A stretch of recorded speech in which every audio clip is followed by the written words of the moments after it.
This is the final event before the big tour finals, and 7 players have already banked their spots. But who will get the final ticket to Toronto? It's going to be must-win today for Nepomniachtchi, Anish Giri, and Vachier-Lagrave, not only to have a chance to go to Toronto, but to make it to the grand final in the AI Cup. Magnus Carlsen's going to mop up everything. He's going to take everything with check. Oh my goodness, that's a move for you right there. I think this is the craziest position I think we've seen on the tour this season. He might... Oh my god! A 1-all checkmate! This is a killer blow. Oh my god. Oh, he's enjoying himself a bit too much here, isn't he? We see a reaction. Magnus is mouse slipped! Oh no! Magnus mouse slipped! Back on 2 seconds! Oh my god! What an Armageddon! He's so good. He's so good at thinking on the fly. It's over. Magnus Carlsen, he takes it after an exciting final match here. It's all about the losers bracket today. We started the tournament with 8 players, everyone with 2 lives.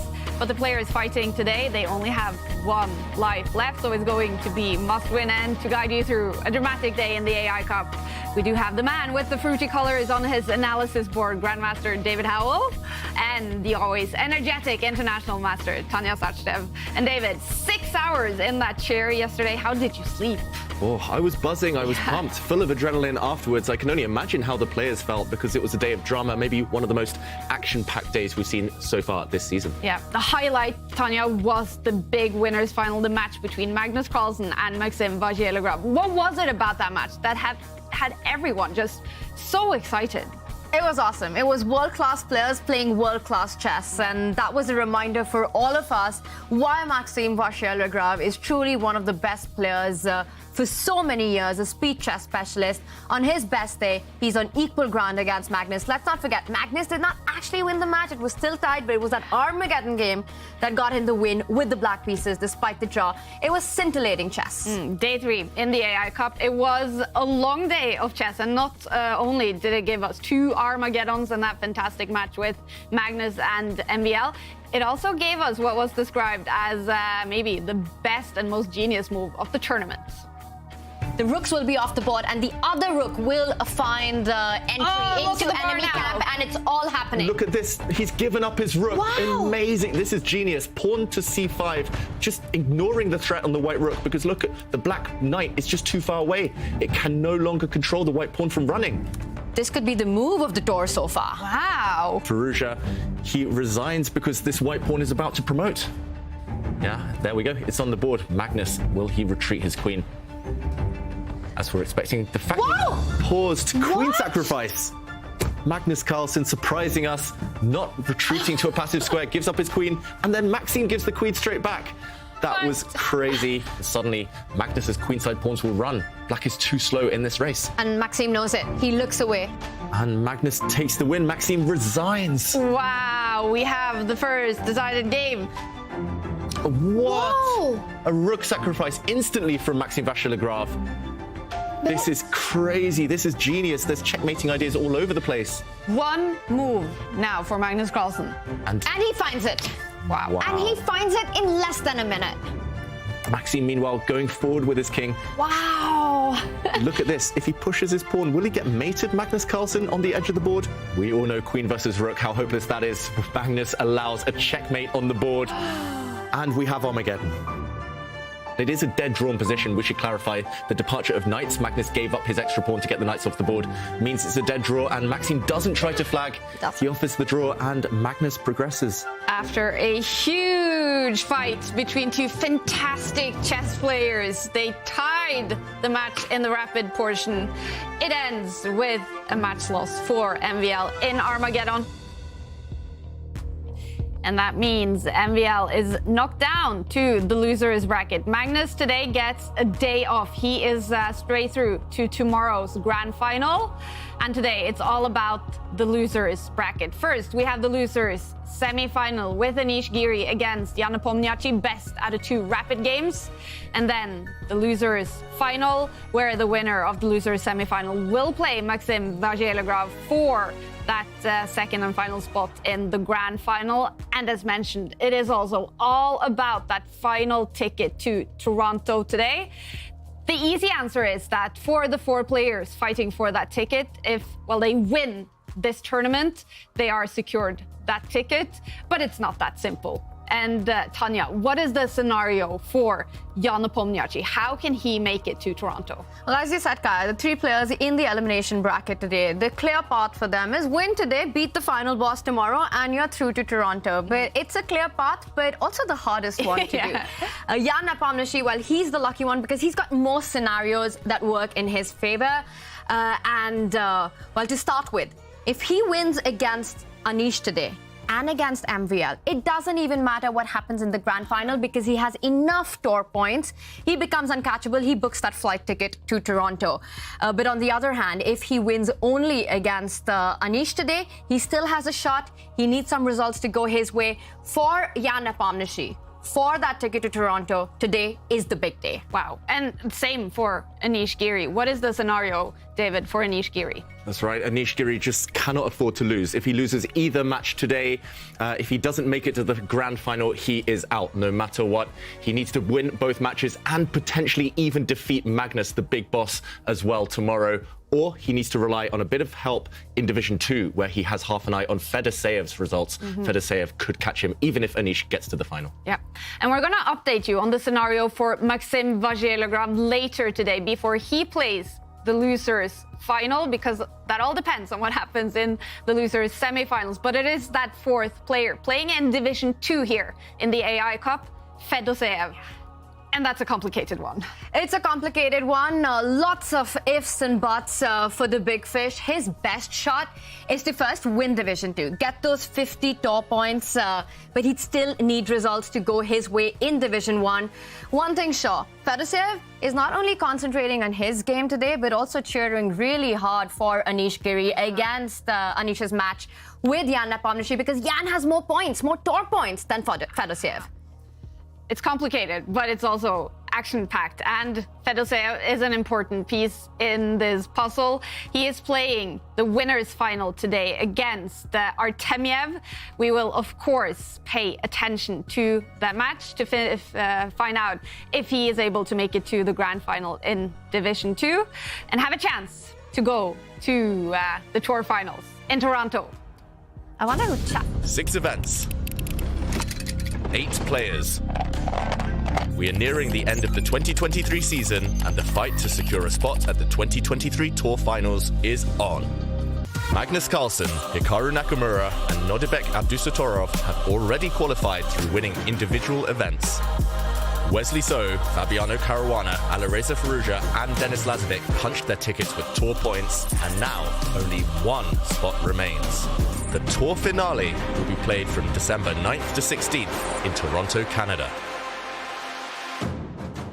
Follow to see who will get the chance to fight for the 2023 Champions Chess Tour title. Do you think this means a lot to them, David, the players, to be able to go to Toronto with players like Magnus, Hikaru, Fabiano? There's always a bit of pride involved, and you never want to miss a top tournament if you're an elite player. It's going to be historic, this tour final in Toronto, gathering some of the world's best players in front of the fans. It's going to be a fantastic, fantastic event. So for sure, they'll be desperate to get there. Yeah. And first of all, it's about the losers semi-final for Jan Nepomniachtchi and Anish Giri. They have made it there by playing some fantastic chess. Giri, for example, have knocked out Hikaru Nakamura and Shakhriyar Mamdyarov on his way, and Nepomniachtchi have played some fantastic chess, but they did meet on the very first day of the AI Cup. And what happened in that one, Tanya? It looks like decisive match win for Nepomniachtchi. Jan was dominating that day, and he wrapped that up in just 3 games. He made it look easy. On day 1, it was Magnus and Jan Nepomniachtchi who got that match win with just 3 games. And it was not just the scoreline once again, but it felt like Jan was clearly the more powerful player. But ever since then, starting from day 2, we've seen a completely different Anish, and I have a feeling that Jan won't be playing the same Anish. For Anish as well, there's so much motivation to get this win in, to make it to Toronto. So I think it's going to be a brand new fight between these two. And at least for Giri, he's forgotten what happened on day 1 of this tournament. Yeah. Feels like it happened years ago now. Feels like a long time ago, but for sure, Jan woke the beast. Anish looks in top form right now. Yeah, he does. But we do know Jan Nepomniachtchi can play some fantastic chess as well. He is described as one of the biggest chess geniuses out there. Я узнала Яна, когда он учился в 1 классе. Я вела предмет шахматы. Это, конечно, был очень уникальный ребенок, который на фоне всех детей очень сильно выделялся. Ян в 1 классе уже был играющий, глубоко думающий. I was like 4 years or maybe 4.5, and I was introduced to chess rules because my grandpa and my uncle used to play a lot, and of course it was like curious, what are you guys doing? His hand always was raised because he had a lot of questions. He was very curious during all school. He was very attentive, very serious, and of course, his favorite subject in primary school was a chess lesson because he could play chess very well at this moment, and he explained his classmates some chess combinations, helped them to solve chess puzzles, and helped the teacher in chess. Наверное, с самого первого дня нашего знакомства можно было сразу понять, что он не такой, как все. Но у меня много-то было. Он учился все сознательное время у нас в гимназии. Он ходил и на волейбол ко мне занимался. Естественно, все, что было связано со спортом, не совсем ему легко давалось, да, но мы четко понимали и знали его сильную сторону, это шахматы. И там, конечно, он был гениален, бесподобен, превосходен. I think there are a lot of brilliant players, but I think the one who sticks out to me as a genius the most is probably Jan Nepomniachtchi, who, as I think most people will know, my opponent for the World Championship match. I don't believe in genius, to tell the truth. I believe in work, as I said. I believe in talent. In his private life, he's, again, liveful guy. He loves partying, he loves social stuff, he loves sports. He's both talented and hardworking, and I really think that it's a great example for all the kids and all the teens in the world that success never comes alone. Well, probably more time you spend, more motivated you get. Yeah, because I believe even after I entered, let's say, the elite group of players, yeah, I believe I crossed this 2700 in 2010 or something. I can't say that I did a lot of chess work. I did a lot of different stuff, and as well like this, video games and so on. So I was almost a semi-pro in Dota, and I had a lot of other hobbies. But quite recently, maybe like for the last few years, I just try to focus my attention and my energy on chess work and try to improve.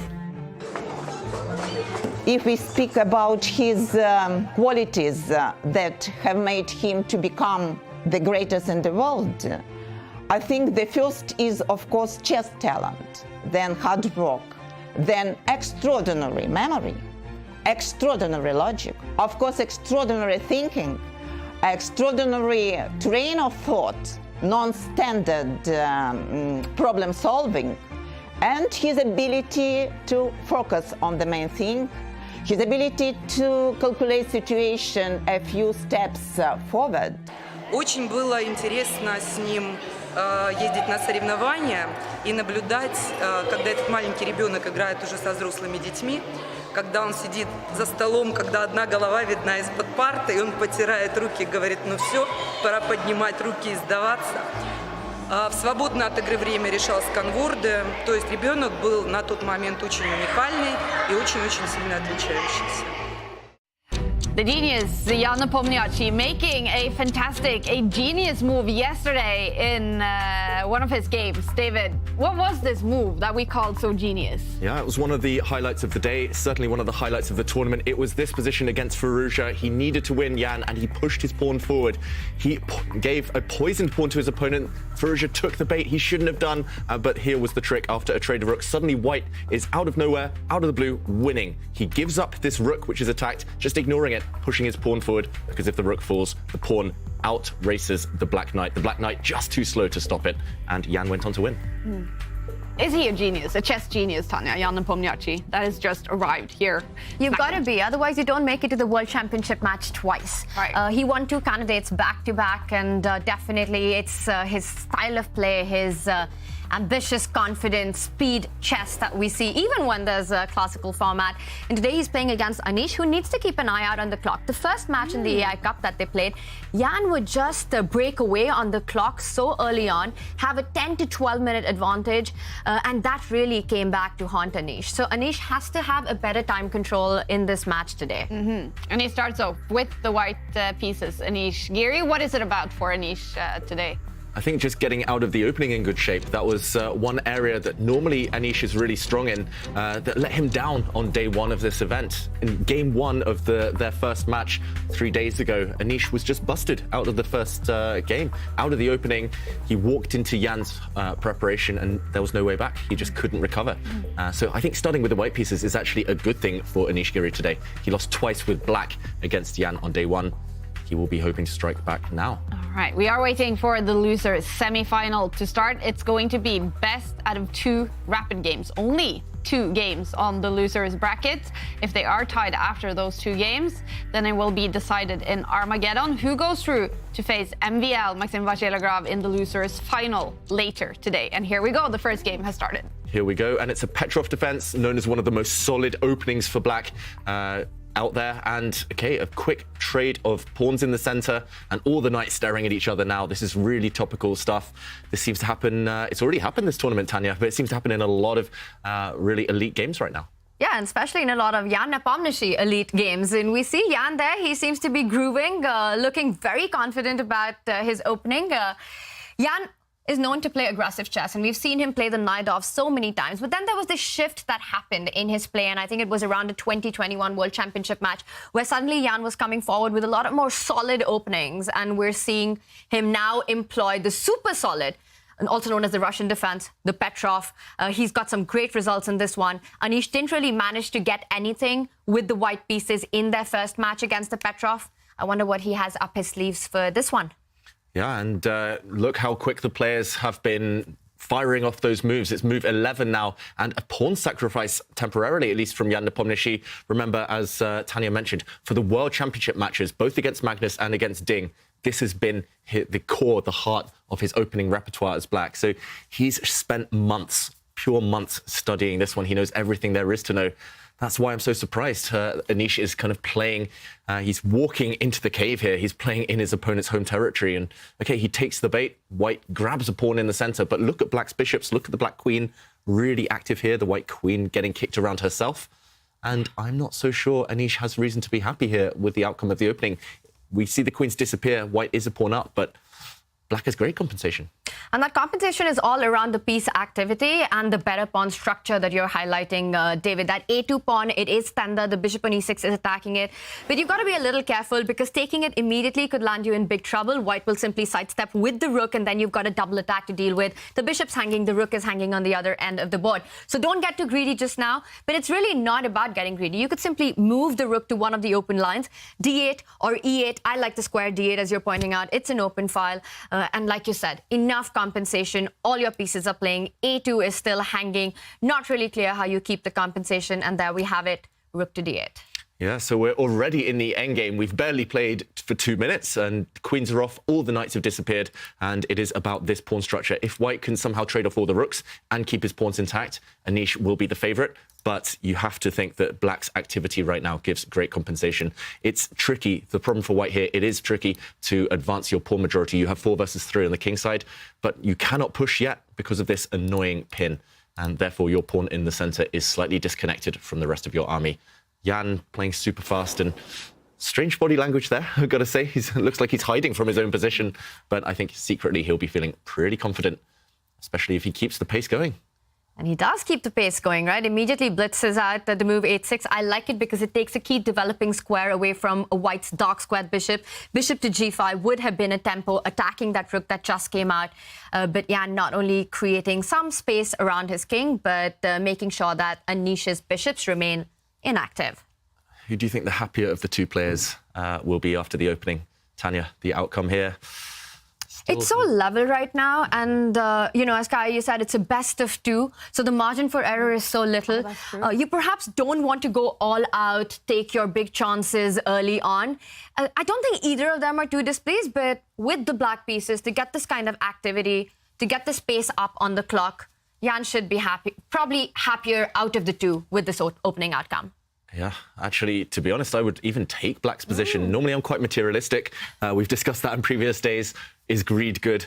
White is a pawn up, but it's just so hard to kind of find moves here to come up with natural plans for white. Your queenside pawn structure, I'm looking at that left side of the board, and white's pawns there, they're just ripe for the picking at any point in the near future.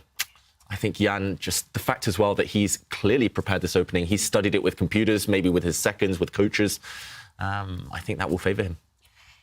When you played an opening and prepared it for 2 World Championship matches, it doesn't get deeper than that. The prep is at the highest level. And Anish there tries to create some play on the queen side, also dissolving his own pawn structural weaknesses. Jan doesn't stop. It almost gets the feeling as if he knows every single thing in this position. The one thing I want to point out, David, it would be ideal traditional chess wisdom that the side that you have more pawns on, you want to start pushing them. For this one, it's the king side for Anish Giri. But for that, he needs to move the king from G1 to H1 to be able to advance the F pawn forward. Just the plan. But the problem with that is the moment that you move the king, the sidestep the king to that H1 square, that black bishop can jump over to C4, hit that rook on F1, and then the F2 pawn just becomes extremely weak. So it's really difficult for Anish to actually capitalize on that extra pawn on the king side. Yeah, incredibly tough right now. And, OK, this is the AI Cup. I have a feeling Jan, at least until this last move, has studied this with neural network engines. We talked about his World Championship preparation. Any World Championship match, the top players in the world, they're looking at deep opening concepts, especially when it comes to pawn sacrifices. They're looking at with computers. If the computer says you can sacrifice a pawn and it's still playable, your position, that means it's a very kind of positive development for you. And is it very typical AI then? What makes you think it's AI and not just a normal computer? Well, we know AlphaZero was famous for pawn sacrifices, and it's long-term sacrifices. Here, actually, Jan has been given his pawn back, so he's not a pawn down anymore.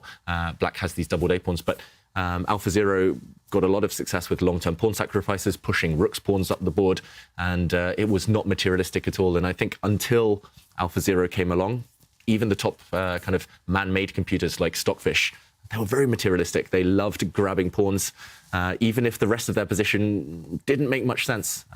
And it was AI that kind of gave that human touch. It said, OK, these positions where it looks like there's compensation, they are actually playable. And it looks like one of those cases. Jan doing a bit of a dance here. He looks really happy. Yeah, he's really vibing to this one because it's so much his comfort zone, and you can tell why. You don't probably even have to be a Petrov expert. You give this position and you can see the piece activity. Look at those beautiful 2 rooks lined up for black on the E and the D line. The bishops in front of the pawns, really active squares.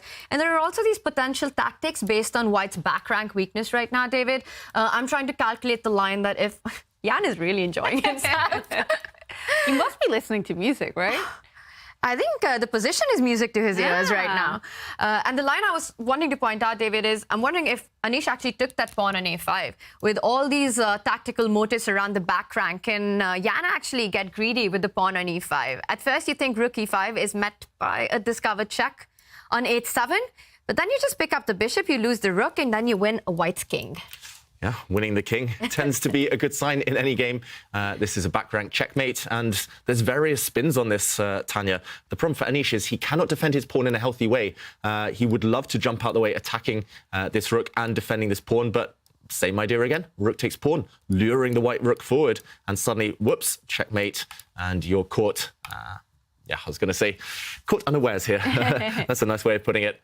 This would be disastrous for white, of course. So Anish defends the pawn with his bishop, but white's bishops are far less effective than black's. These bishops kind of stare at the whole board. White's bishop, especially this one, stares at its own pawn. And there we go. I was about to say it's going to get hit as well. Jan kicks this bishop away. Look how he's just completely prevented white from pushing pawns forward here. And if this bishop retreats, there's now access into the second rank. Feels like it's turning move by move. Still not kind of a losing position for white. You're still not significantly worse, but momentum black for sure. All right. So we have seen Jan dancing so far on his camera, and I was just thinking about, they have such unnatural poses when playing chess. Like Anish is sitting like this. I would never sit like this. And Jan was sitting like this. I would also never sit like this. What's it about with the way you... Okay, this one now.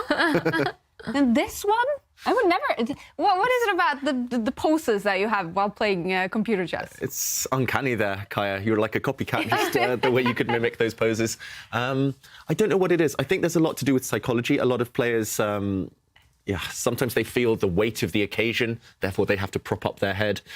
Sometimes I know that for myself and a lot of top players, if we're losing, we don't want anyone to see us, so we have to cover. We don't kind of let anyone see our eyes and how upset we are. There's various poses. I'm not sure kind of the reasoning. Maybe it's just subconscious, but every player has their favorite pose. What's yours, Tanya? That's really interesting that you say about, the typical chess pose, that it's to make sure that others can't see what's happening in. For me, this is how I would usually sit, but it's only so I don't get distracted by what's happening beyond. Both in over the board and online? Yes, I'm mostly an over the board player. I only started playing online with the pandemic. So, yeah, over the board, I feel that you'd always find me like this, and it's to kind of cut out and block out the world. But what about sitting like this? Why can't they just sit like this? Chess players, I know they have back problems sometimes because leaning over the board too much, at least in my case. My favourite pose is just arms crossed, just the death stare. Oh, fierce. Oh, very nice. Yeah. I've never seen David do that in an actual game. It's because we've never played over the board, Tanya. And I've seen you at tournaments. Yeah, this is true.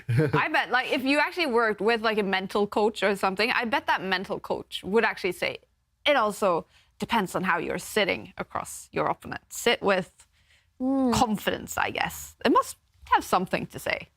Definitely. Confidence, poker face, sometimes actually scaring your opponent with kind of eye movements, like Nakamura does sometimes, just the shock. I know that when I played at the World Cup recently, the Wang Hao, the Chinese grandmaster who knocked me out, I would play literally a forced move. It was check. I have no other legal move other than moving my king. And suddenly he's like, what? And it really got in my head. So, wow. Tactics, though, here, Tanya. Not reacting to the threat on the white bishop. He's recaptured. This is really risky from Anish Giri, but I think he's worked it all out. And look at Jan. Suddenly his eyes widen. He gets more interested, more excited about the position, so he leans back forward and covers his mouth, covers his face. A really interesting sequence of moves, because with that pawn push G5, I think we should do a little deep dive here, because Jan came in with the attack on white's bishop on f4 when he played the move g5. And I think what Anish didn't like about just going on the defense with that bishop is then black's bishop falls back, defends the a5 pawn, the rook jumps into d2 as you're pointing out, and that a pawn can eventually end up creating a lot of trouble for white. So Anish going for a very concrete approach. Offense is the best defense in these kind of positions when you've got to be careful. So he does take the pawn on a5, hits black's bishop in return. Jan falls back with the bishop, so both players playing with tempo. Now the rook is attacked. You've got to move it to a square where you can attack another piece. Anish falls back, hitting the other bishop now, and that's when we saw that reaction from Jan. Because he's got some options, David, right now, where to move with the bishop. If you fall back to b5, continuing with the theme of attacking the rook, I think Anish just slides over with the rook one square, and now we can see that balance is restored once the bishops are captured. Yeah, it's like a little dance, a little tango between the white rook and those black bishops. The black bishops finding nice safe squares, but not quite in time to win white's bishop. I don't think a trade here would be helpful, for example. And, OK, we see a trade in a different scenario. Will now Jan go for this tactic you mentioned, Tanya? I think he can take this pawn. No reason not to right now. It might look like this bishop check jumping out the way is a discovered attack, but remember, this would be a blunder. King takes bishop, walks into, now for white, a back rank checkmate yet again. And it's on the board, rook takes e5. So this is a pin. Slightly awkward right now for Anish Giri. I'm expecting him to break the pin. The most natural way to break a pin is to defend the kind of the piece that's pinned at the back here. That's the white rook. So shuffling the king across. There we go, it's played. Really nice call that you've got to be on the defense. You need to break the pin on the spot because potentially f5 was a big threat, winning that bishop if you did not guard that rook.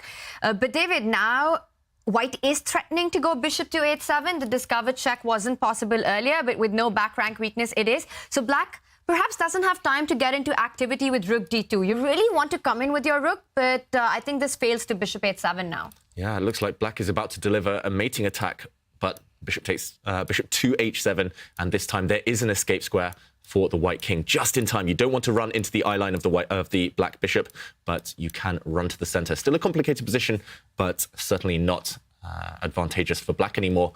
And I think it's a really important point. If black tries to re-establish this pin, white can step the rook forward, and just in time after the pawn steps.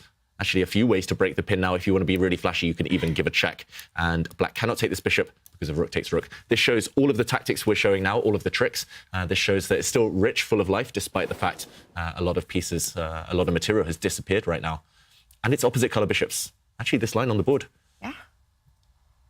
Black still in driver's seat. I think Jan is playing for the initiative here. He's the one with the more active bishop, the more active rooks, putting the pressure. But again, the big eternal question of chess, is it going to be enough? Oof.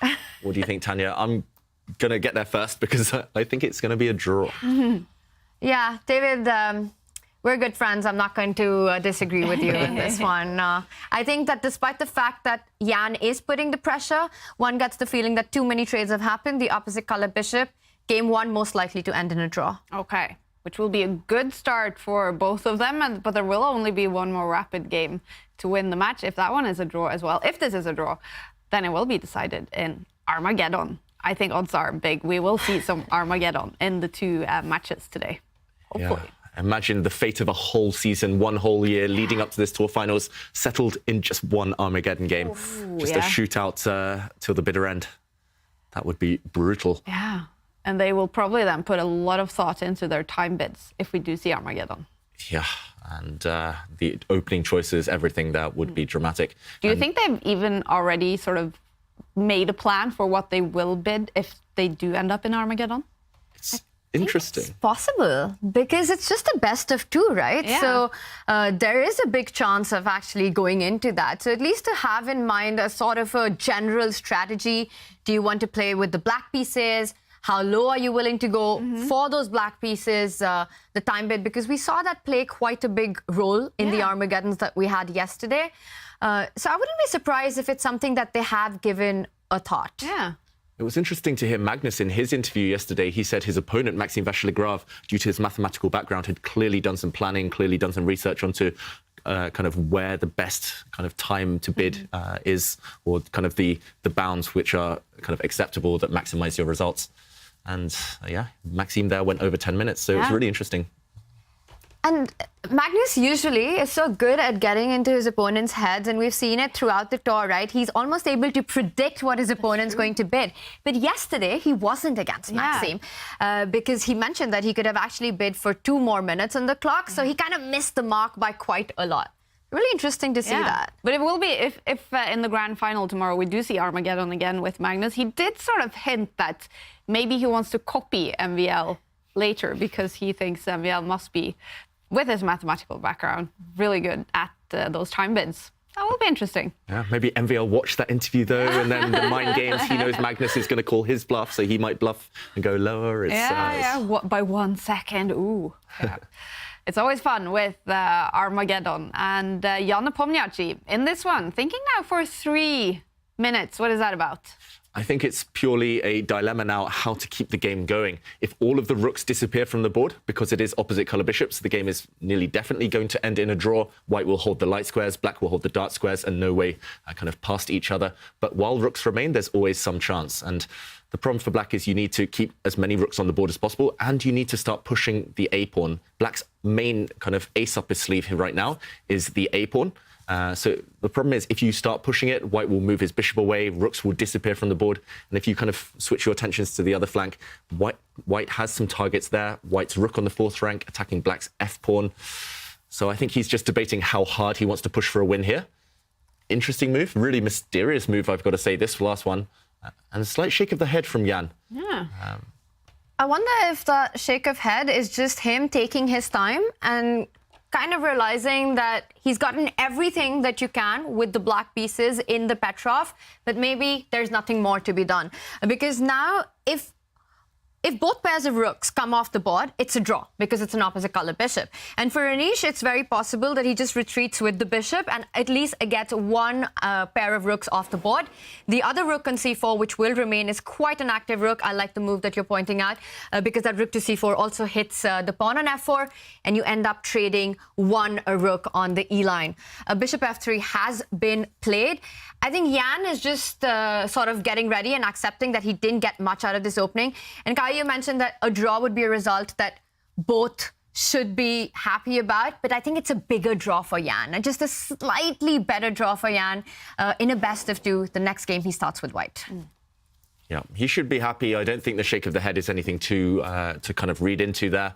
The outcome of the opening was great. As black, that's the problem. Sometimes you play a great game, a fantastic opening, and if your opponent, as white, sets up a solid defense, it's hard to break through. Jan, he continues with his mysterious expressions, David. He's so harsh on himself. That's the issue. I think maybe that's held him back in his career.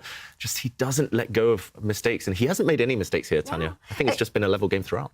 It really has. And do you think Jan is somewhat similar to Hikaru in that manner, with the expressions that they give out and how unguarded and unfiltered they are? I think maybe Hikaru plays more for the gallery than Jan does. Jan genuinely has these emotions going through his head. He will have them in over the board as well. Definitely. I mean, we saw it against Ding. It was just heartbreaking to watch when things turned against him in that tiebreak. Jan, he was just overcome, and understandably when the stakes are that high. And again, the stakes are extremely high in this battle. Maybe that's why the emotion's building. And Anish, meanwhile, trying to stay calm, looks very calm. And we keep looking at their cameras today. Another thing I noticed, and now we know Jan Nepomniachtchi is in a hotel room. He's in the Netherlands. But very often you will see beds behind players. They often play chess in bedrooms. I guess there's like offices and guest rooms and stuff like this, and interrupt me if we should talk about the move. But isn't it kind of strange that your job and earning like thousands and thousands of money playing these tournaments, it's in your bedroom? Yeah.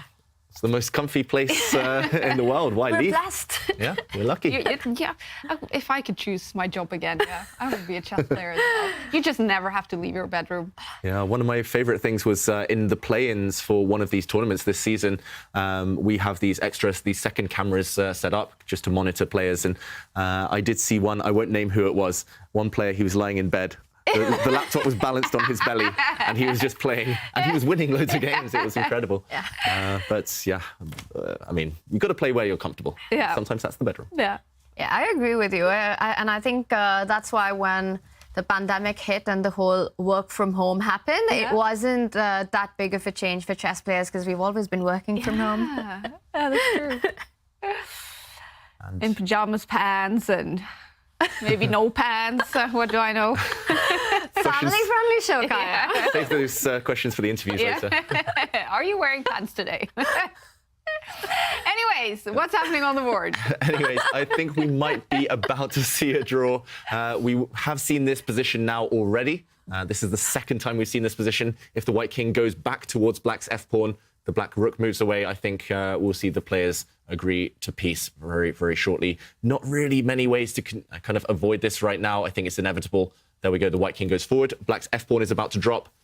It's only black who can really play for a win here, but how do you improve your pieces? The black bishop totally stuck right now. Black's a-pawn kept under watchful gaze from the white rook, and black's rook just tied down as a defender. If it tries to activate on the d-file, we'll see Giri's king drop back, and the position will just fizzle to that repetition, to that draw.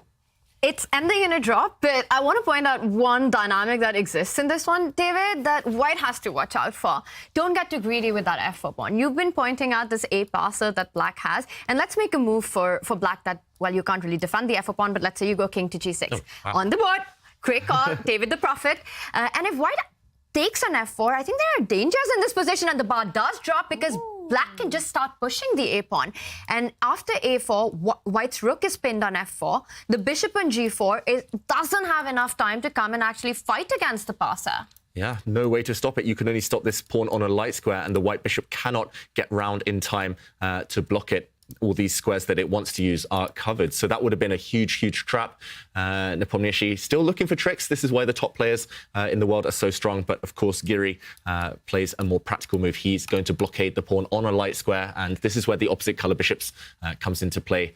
The blockade is impossible to break once your opponent owns a certain color complex. And okay, the black rook comes across. At least he's asking questions still. He's hitting this bishop, but this move should clinch the draw now. Rook to c6, really accurate play. This is a pin. The black rook now guaranteed to be traded off. And the key difference from your line, Tanya, is that the pawn cannot march.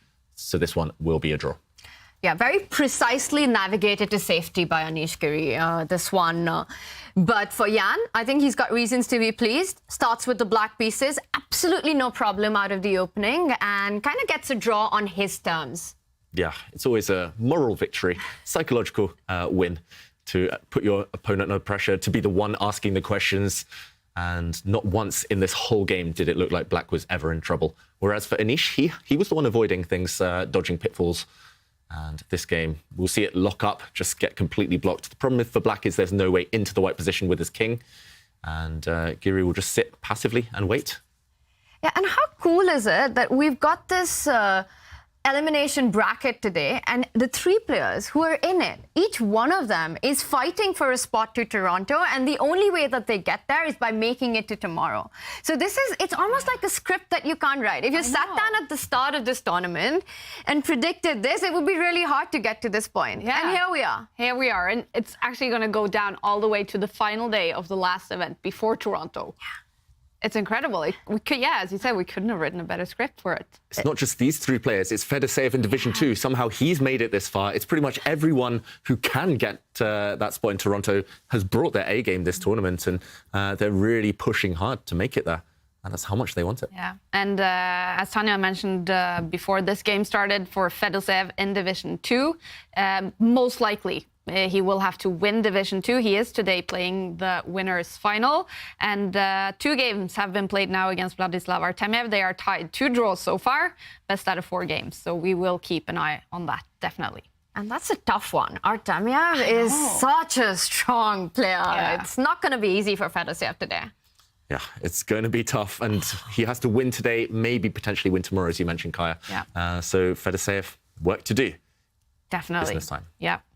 And these two as well, definitely Anish Giri, he has to win this match. And, well, so does Jan Nepomniachtchi. Because everyone who's playing today.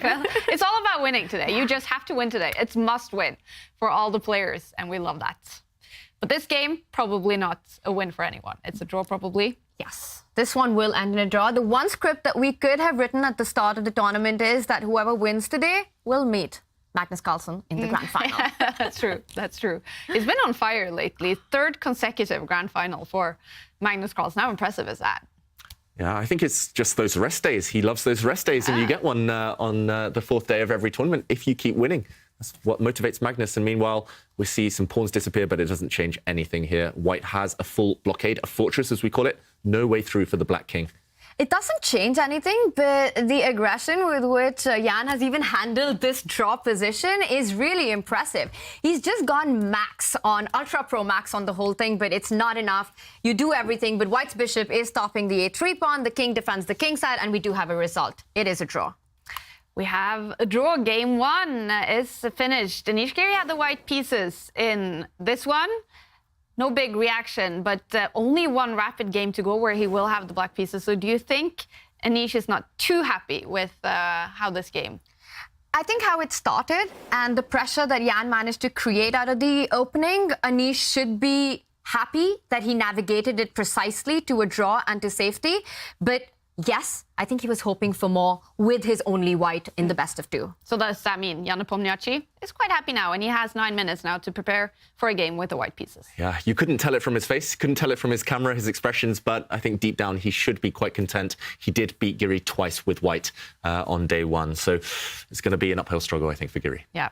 One more rapid game to go in this match in the losers semi-final. Now, don't miss out on September, you guys. Through the end of this month, claim up to 30% off all new subs on Twitch. Subscribers gain access to exclusive break time content during broadcast and score an ad-free experience on chess.com. So don't miss out on the deals this September. Describe now, everyone. And don't go anywhere. We'll be back in a few minutes with the final rapid game in the losers semi-final.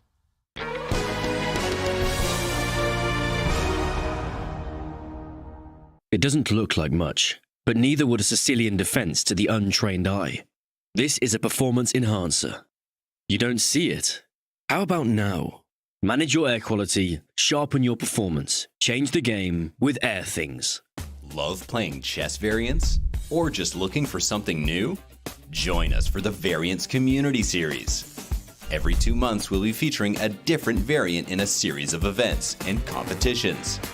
Learn a new variant and compete against other players for prize money, or just play for fun. Look for community arenas, streamer arenas, and championship events. 6 weekly arena tournaments held every Thursday will be followed by a championship event with cash prizes, including a $1,000 first place prize.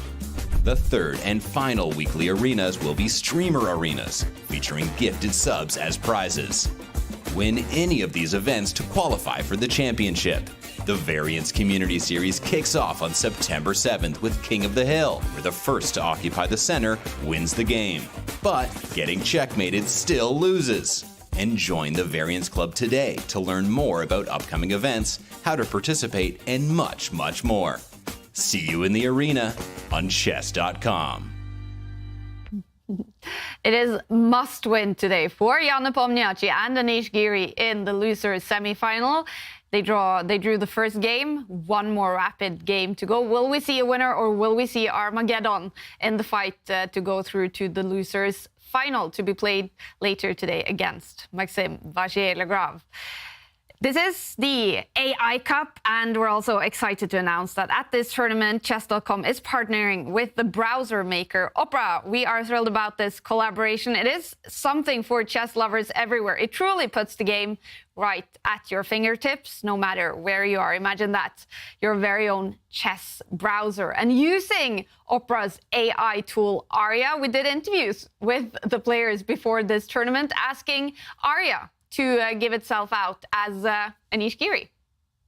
So first of all, thank you for taking the time to do an interview with chess.com. But I have to tell you, we actually already did the interview with you using Opera's AI engine Aria. We asked it to answer questions as Anish Giri. And are you ready to be confronted with your answers? Yes, definitely. All right, so first question was, who is your biggest inspiration? And you answered, my biggest inspiration has to be the legendary chess player, Garry Kasparov. Wow, so far so good. Yeah, I think I would have said the same actually. What is your favorite time control? My favorite time control is classical time control. I think it's the one that I had the best results in, probably by far, although hard to say. If I think of my style, I would expect myself to be strong and rapid, but somehow the results don't show the same. I guess it's because I've been sort of focusing on classical for just much too long. What is your favorite opening? And the answer was, if I were to choose a favorite, it would be the Rui Lopez. I think the AI wasn't fed enough of my tweets where I'm constantly promoting my Niter, of course. And then we asked, who is your biggest rival? And the answer was, players like Magnus Carlsen, Fabiano Caruana, and Vladimir Kramnik have been formidable opponents and have consistently challenged me in tournaments and matches. Wow. Yeah, no, it's a decent answer because I've played with these players a lot of games. So yeah, good answer there, but a little too generic, I think. What is your ultimate goal in chess?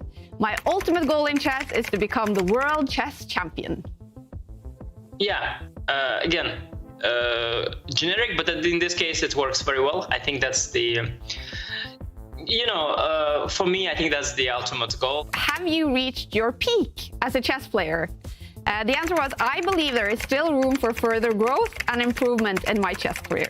Would you agree? Yeah. I feel I'm sort of improving as a chess player, for sure. But it's extremely challenging. How would you describe your personality? So I'll sum up. It says composed, analytical, ambitious, diligent, respectful and sportsmanlike, and with a sense of humor.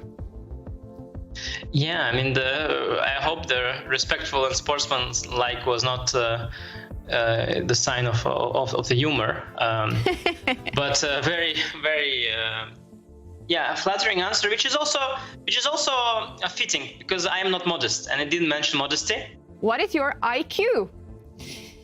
And the answer, and I hope you can give us the correct answer, the answer was, I don't have a specific IQ score to share with you. But I remember I once had an online test that I wanted to do. I don't know why, probably some kind of spam came and maybe a 10-minute IQ test. Very, very nice. So, or 15. So anyway, very short. So I decided to complete it, and it went pretty smooth. And I got, I think, 139, yeah? Whoa. And it said it said, okay, you are this good grade, smart, all that. And it showed that if you are above 140, you are a genius. And I have 139. So I think, okay, hang on a second. Let me do one more. Because I just want to cross the 140, right? That's all. Who doesn't want to cross these things, yeah? So I did one more. 136 came out. I did one more. 138 came out. I did one more. 133 came out. I did one more. 137 came out. 139. I kept doing them. It was already late. I couldn't cross the 140. Whatever I do, I just cannot be a genius. What is the best thing about being you, Anish? And it answered, one of the best things about being me is the opportunity to pursue my passion for chess at the highest level. Chess is not just a game for me, it's a way of life.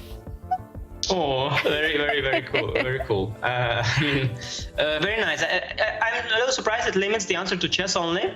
I would probably give a more general answer as well, to have a family myself now and all the friendships and, all this blah, blah, I would mention for sure. Do you know who hacked your Twitter account?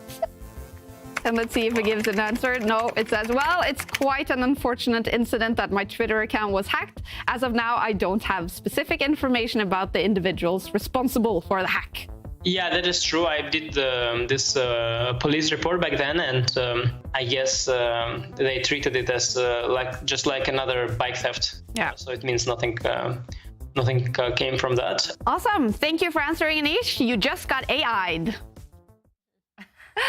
Well, a little bit up and down for Arya there. I'm not sure if it's quite ready to take over for Anish Giri answering questions for him. But doing quite a good job. And talking about AI, the trophy in the AI Cup is AI generated. This is the trophy, and it's up for bids, you guys. And you can place your bid at chesschamps.io. I think this is a really cool trophy, actually. And talking about trophies. We want to have a competition today. We want to give out something really cool. We want to give out David Howell's Grand Like a Grandmaster book, and you can win it if you caption this and share your caption using #ChessChamps on Twitter or X.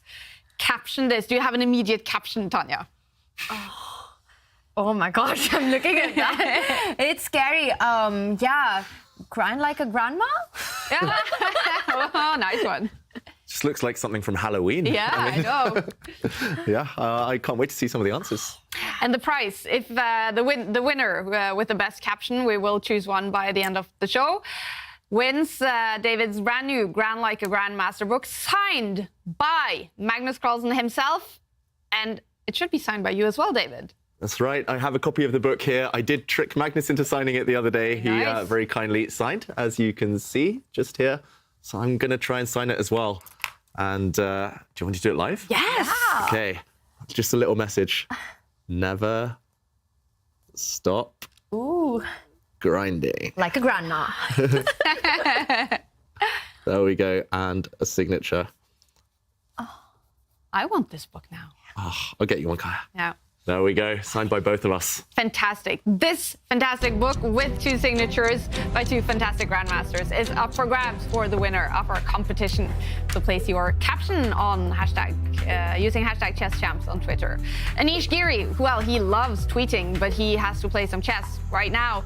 And he has to win, or at least not lose, this final rapid game in the losers semi-final against the happy Jan Nepomniachtchi. He is finding his rhythm, grooving to some music today on Nepomniachtchi. This will be game 2, the final rapid game in the losers semi-final. If we have a winner in this game, that player is going through to the losers final to face Maxim Vachier-Lagrave just after this game. If it is a draw, then we will see Armageddon. Here we go, Jan Nepomniachtchi with the white pieces. Here we go. Anish, in that AI interview, said his favorite opening was the Sicilian Najdorf, but he's gone for the Berlin defense, a rock-solid opening here.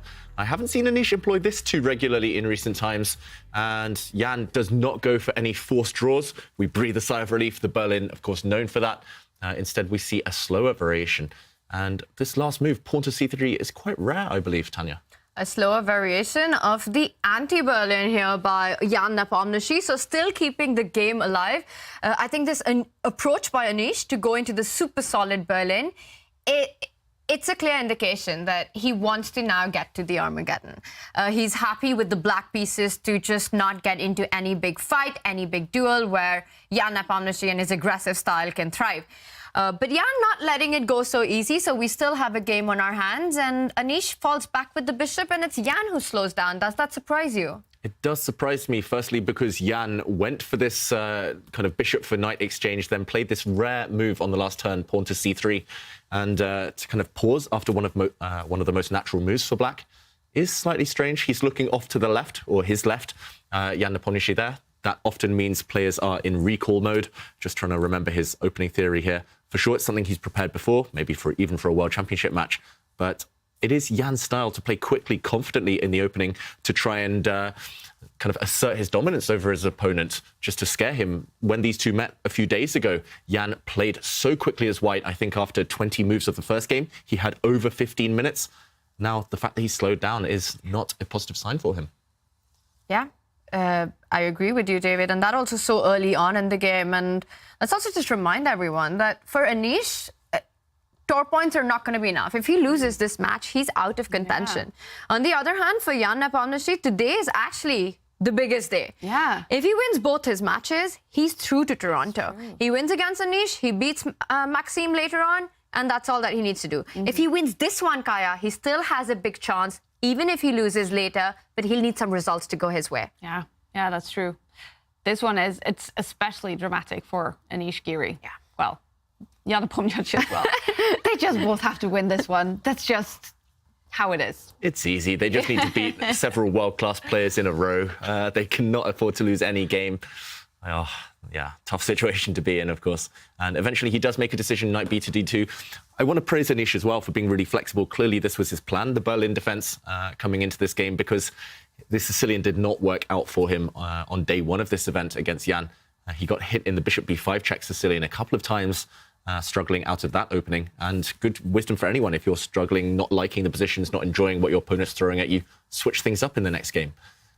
Often that gives you a new lease of life, and it keeps your opponent guessing, keeps them surprised. And Anish, he plays a really ambitious move, actually. He brings the black bishop out.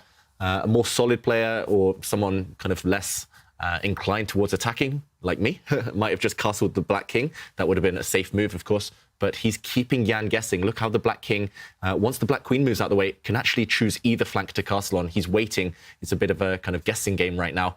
He's saying, depending where white puts the king, I'll choose which flank I put my black king, and then we might even see mutual attacks. But first, Jan goes hunting for the bishop pair. Black has the two bishops due to an earlier trade. And normally you don't want to allow your bishops to fall, especially black's light squared bishop, which is the better of the two.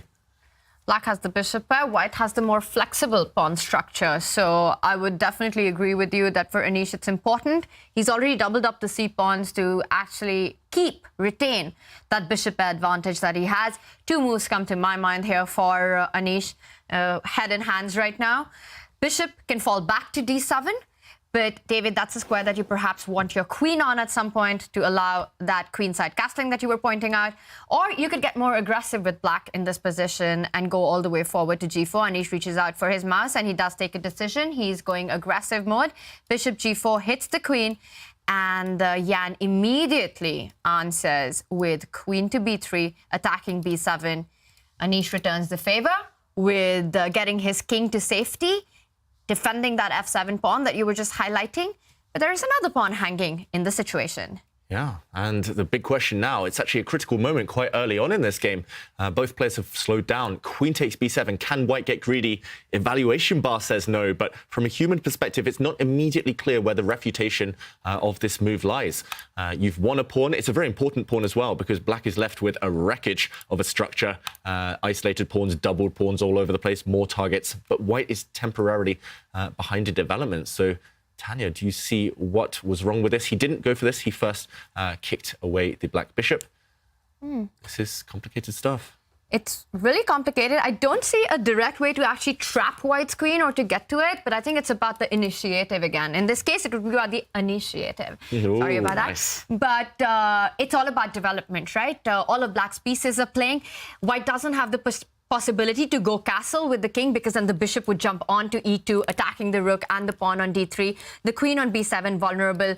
Even a move like queen to d7, defending the c6 pawn, comes to mind. And the eval bar doesn't like it. To me, it felt like a natural approach here. Yeah, David, not sure then. What is the exact refutation to this? Yeah, I did just check there, and this is actually not an obvious move. So credit to both players for spotting that this would have actually favoured black. The retreat, knight to d7, it's all because this knight is hanging. White loses time having to retreat it or defend it, and then suddenly the black knight would leap, it would pounce, and this queen is lacking squares. Note how this pawn is suddenly undefended as well. This would lead to huge trouble for white, because after queen takes pawn, your queen actually might even get trapped. And here we would see the queen doing a dance and the pawn falling and white's king in mortal danger. So instead of greed here, Jan wisely decided to hit this bishop first. And the question is, does Anish play safety first chess? Retreating this bishop back to its start square would no longer gambit this pawn. But the more ambitious move, of course, is to keep the bishop on an active post. And maybe the same tactics, maybe queen takes b7, still met by this idea of knight dropping back and knight leaping.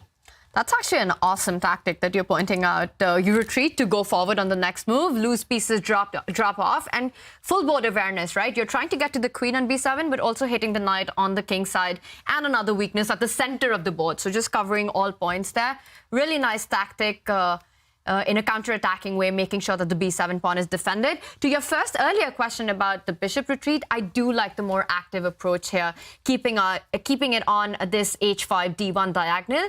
And the reason I like it is, David, because if white was ever to go castling, then the idea that we pointed out earlier is always in the air with the bishop jumping to e2. So it's still not very clear for Jan Nepomniachtchi, how would he get his king to safety?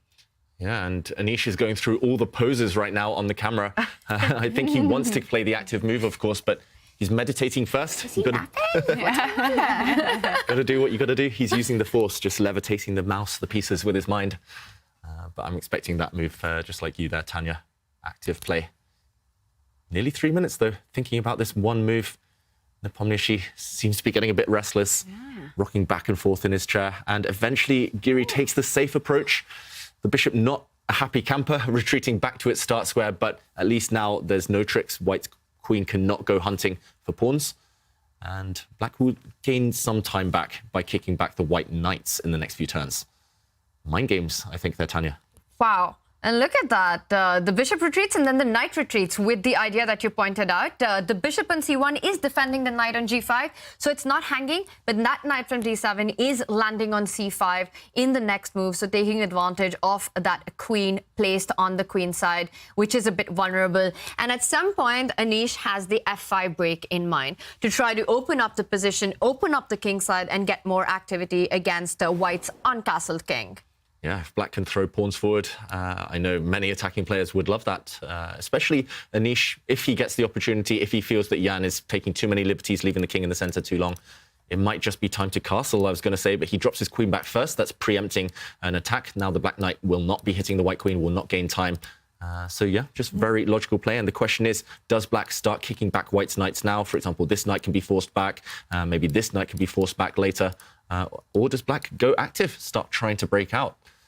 Really in the balance right now. I think it's a level position, but the fact that the pawn structure is slightly asymmetrical here means that chances for both sides. But moving 2 pieces backwards there for Anish Giri, is that a bad sign for him? Usually it would be. I think this is one of those scenarios where it's okay, and that's because the center is mostly blocked. If the center of the board is open, you don't have the luxury of time. You cannot just retreat your pieces because your opponent will be able to kind of thrust pieces forward. But if the center is blocked, kind of tempi, kind of move by move, it's less important. Okay. That's why white's king at the moment is safe enough in the center because all the lines are closed. So yeah, pawn structure determines everything. If it's locked, then you can slowly maneuver your pieces around, even retreating. Sometimes you've got to go back to come forward, and that's what Giri is trying to do. Is there a chance Jan won't castle his king? Definitely. There's a chance he could castle on either side still. He's trying to keep his options open. Okay, now he trades knight for bishop.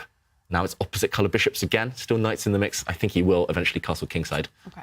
Whoa! Jan doing Jan things or not seems to be the answer there. Wow, that's an aggressive move. He's opening up his king before he's castled. Has he forgotten this isn't the King's Gambit? Jan, of course, famous for that opening. He's played it a lot recently. The King's Gambit is pushing this pawn forward on move 2, throwing it away, basically giving up a pawn for open lines. And he's trying to do the same here. But he's really keeping Anish guessing. The last time Jan played King's Gambit, it didn't go his way. It was in the SCC against Magnus Carlsen. A 17-move loss for Jan Nepomniachtchi with the white pieces in the King's Gambit. Similar ideas of breaking in the center, but definitely, David, as you say, it's not move number 2, so it's a better position like that. And I think, as you pointed out earlier, the king might be headed towards the queen side now. Yeah, I'm really surprised Anish let the white bishop develop so quickly and so easily to such an active square, because now white is kind of really quick here. White is going to castle queenside on the next turn, knowing Jan, and okay, this is Anish's idea. He's fighting fire with fire. White through the f-pawn forward, black through the f-pawn forward, and the position is exploding. It's exploded because white really doesn't have any time to get the king to the safety. The last move played by Anish also threatens to open up the rook, which is lined up against white's bishop. So pawn takes pawn in the center is a big threat right now, which is why Jan gets his bishop back to safety. David, I get the feeling that this very aggressive approach by Jan with that f-pawn moving forward without finishing his development could backfire. It really could, but it's kind of time is being of the essence right now for Anish Giri. If white gets just one more move and castles, very healthy position for white. So can he strike while the iron is hot? Does he have a way to take advantage of this unique opportunity, just this one move before white's king darts to safety? Interesting, intense. And Anish Giri is burning time on his clock. We know Jan Nepomniachtchi is extremely good at speed chess. Maybe a little bit better than Anish Giri when you get down to those bullet times. They're both really strong in speed chess, but I think you're right. If Jan gets a lot of time advantage, which we saw him get in their first encounter at the AI Cup, it usually doesn't go well for Anish. But clearly, Anish has things in control in this match. Both these games, He's done good time management. And now Anish takes the decision to actually create a weakness in the center. I like it, not only opening up the F-line for the rook, but also making sure that Jan is stuck with a long-term weakness. That pawn in the center has got no best friends. It's a lonely pawn. Oh, yeah, that poor pawn in the centre. Whoa. Wow. But there's a sacrifice on the board. It looks like a sacrifice. It isn't actually. Giri playing for tactics, and he looks proud of himself. He looks pretty pleased, Anish, on the camera right there. He leaned back. He was kind of, but you didn't see that one, did you? But wow, that was out of the blue, Tanya. That was a surprise. But why isn't it a sacrifice, really? Yeah, and let's just jump in because it has suddenly exploded, as we mentioned, the position. It looked here like it's just about the structure. White's pawn in the centre might advance forward at some point, but at the moment it's isolated. Giri said, I don't care about long-term strategic stuff. I'm going to take this pawn. Bishop takes pawn. Again, full board awareness. And it's not a sacrifice because the bishop can be taken, yet it would lose the knight. This knight would no longer be defended. White's pawn on g2 was the glue, and it was overworked there. So Jan reacting instantly. He did not want to part with his knight, of course, so he castles queenside. Looks like he's crashing through on this pawn right now, but Giri instantly reacts, throws his pawn forward, and still this weird position of the black bishop. Will it come back to haunt Giri? He's won a pawn, but he's won a pawn on a line that opens up the white rook. Harry, the h-pawn's disappeared, but that only opens lines towards the black king. Yeah, it's a pawn on the side where your king is, and that means more attacking opportunities for white. So I don't even look at it as a pawn blunder by Jan Nepomniachtchi. I think this is full compensation here, and he moves the bishop, hitting that rook. This has to be not the anti-Berlin, but the anti-Est Berlin. I've never seen a more non-Berlin position in my life. I mean, this is just blown up. Yeah, how often does white castle queenside in the Berlin? It's extremely rare. And to see opposite flank castling an open centre, normally the Berlin's very blocked or it goes straight to the endgame. And right now, I like white's chances. I think with the extra time, it's Jan's type of position as well, very dynamic. If the bishop drops back to a bad square, then suddenly we could see, for example, pawn takes pawn. Black should not capture back now because, look, the queen will pounce and it's a double attack. Checkmate is actually threatened on g7. That will be the kiss of death checkmate again. And this bishop also loose.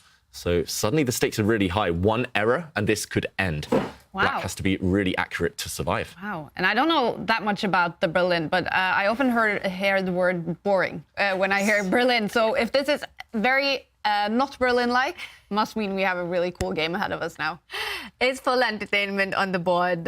With the white pieces, we see firstly opposite side castling, and also the fact that white is down a pawn, but so many attacking possibilities against the black king. It's just all about whether Jan Nepomniachtchi will find the time to get his queen to join the attack. And right now, Anish has to save the bishop. So he decides to move it to the square that you were pointing out, the active square, but now he has to be careful. But it looks like Anish has calculated his way through. He immediately stops the threat that you were pointing out, not allowing the queen to join the party on the king side from that g6 square. Yeah, but if we look at the two kings right now, the white queen, of course, will move out of the attack from black's bishop. But if we compare the kings, here we go, the white queen moving towards that king side. Black has no defenders around. Black's knight is on the wrong flank, wrong side of the board. The knight actually should be a defender. And white's king, meanwhile, there's no attacking pieces around it, so it feels pretty safe. And chaos could be happening on the dark squares here, Tanya. Big chaos on the dark squares, not only squares for white to jump into, but also notice how those g7, h6 pawns are actually big hooks for sacrifices that could arise at any moment. And I was talking about queen joining the party. It very well is ready for a big party with that square on g3. Queen to g3 doesn't only hit a mate in one, David, but also the idea of that h1 rook then threatening to jump in with rook to h6. Yes, let's show that. And now if you try to defend this mate, there are these ideas of rook from h1 because of the pin on g7. This would be game over. The other rook joins in on the H line, and that's goodbye to the black king. So queen g3 is actually a big threat on the board. And even if I'm not really sure what is the right move here for defense, you can't capture on d5. But let's say, David, you try to get a piece into defending the g7 pawn, either rook to f7 or queen e7, one of these two moves. I think now as well, white can jump in with, you just take the pawn, hit the queen and win. So maybe queen to e7 to demonstrate the point that I want to make here, that you come in with your queen to g3. I'm also threatening bishop to d6 in certain positions. And notice how the black king can't really sidestep a pin. If you go to h8, hey, guess what? You're still under pin. Rook takes h6 would win the game. Oof, where to hide? Anish now in some serious trouble on the board and the clock. 5 minutes down, facing a blistering attack. And even if there is a narrow path to survival, it's going to be hard to find it with the clock ticking. Huge threat of queen to g3. If we compare the bishops, we talked about opposite color bishops. When you're attacking, when there's major pieces on the board, it's all about who has the initiative. And you just can't defend your dark squares. I think he might need a miracle now, Anish Giri, if he wants to stay alive in this tournament and in the hunt for Toronto. Wow. And the clock is ticking down for Anish. He is getting on the 4-minute mark, and the position is just starting to get dangerous for him. To survive this one, he doesn't have to find just one good move. He probably has to find a sequence of good moves, 10 good moves, and with just 4 minutes on the clock, it's incremental pressure, which makes you collapse at some point. This is going to be a tough task, and I think Anish is regretting capturing that H-pawn, opening up that H-line for Jan Nepomniachtchi's rook. What makes the scenario even scarier for Anish is that he's playing a player like Jan. Yeah.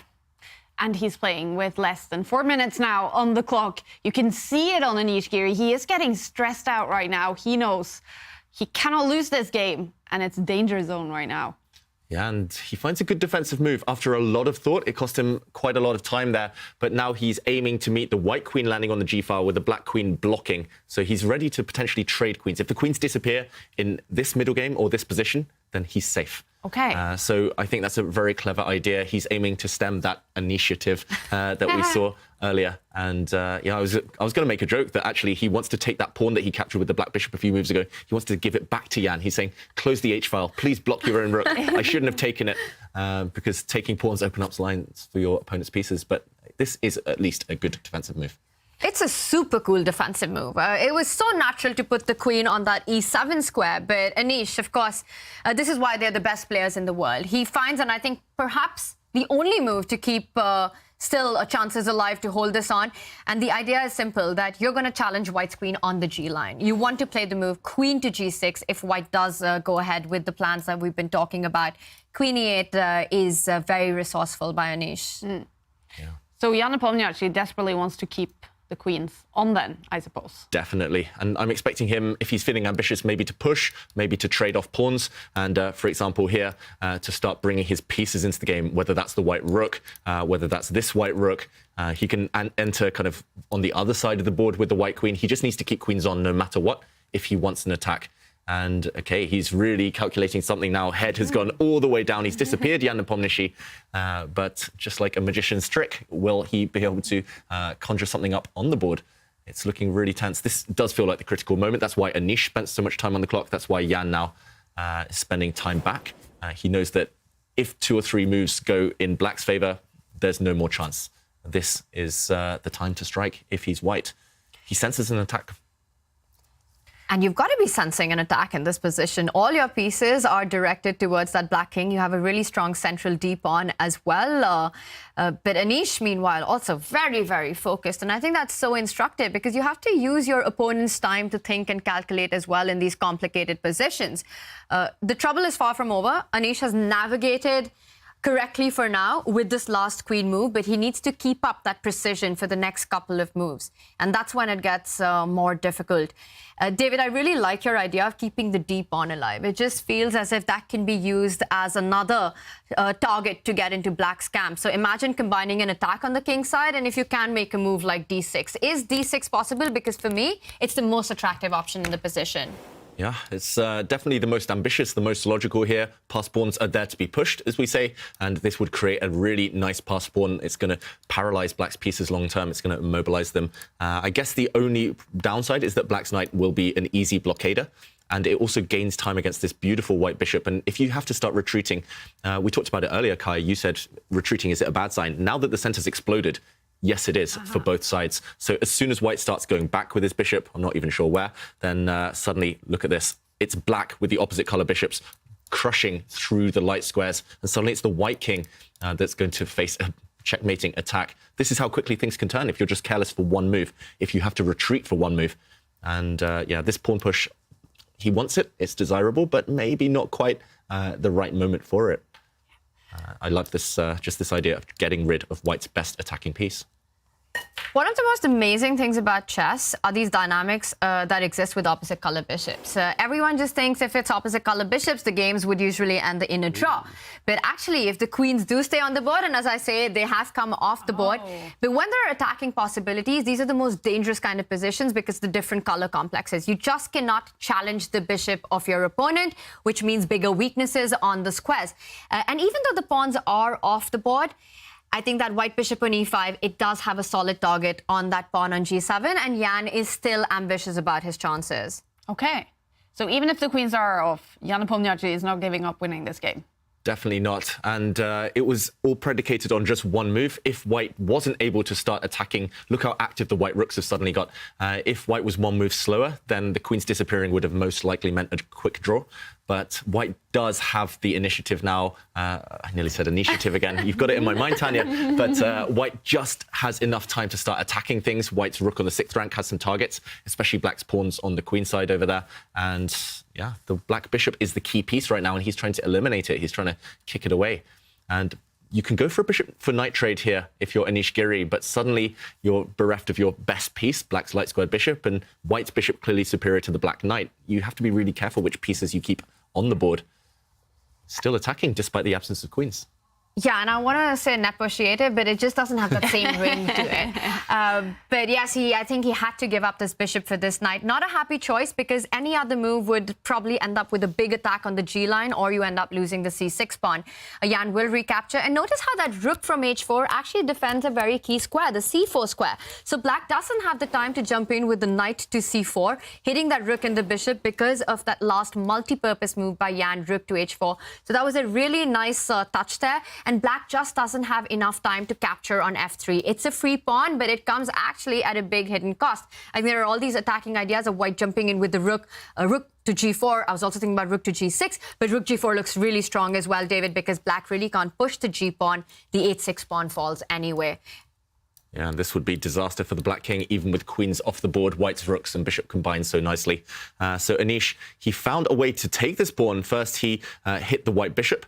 I expected the bishop to drop back. It did indeed. And after rook takes pawn, now at least the black rook will be able to cover the 7th rank. It will cover some holes. And we could well see a race scenario where white takes this pawn at some point. I'm not sure whether now or later. And it will be a case of the black pawn's pushing, but the white pawn's pushing on the opposite flank. And here, the bishop is better when there's pawns on both sides of the board. The black knight is not a happy piece. So I think white still has a practical advantage.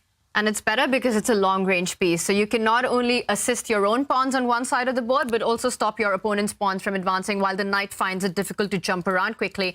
And this is the key difference with what Anish has done. Getting both rooks into the game, now he has the possibility to drop both of them to the 7th rank to defend g7.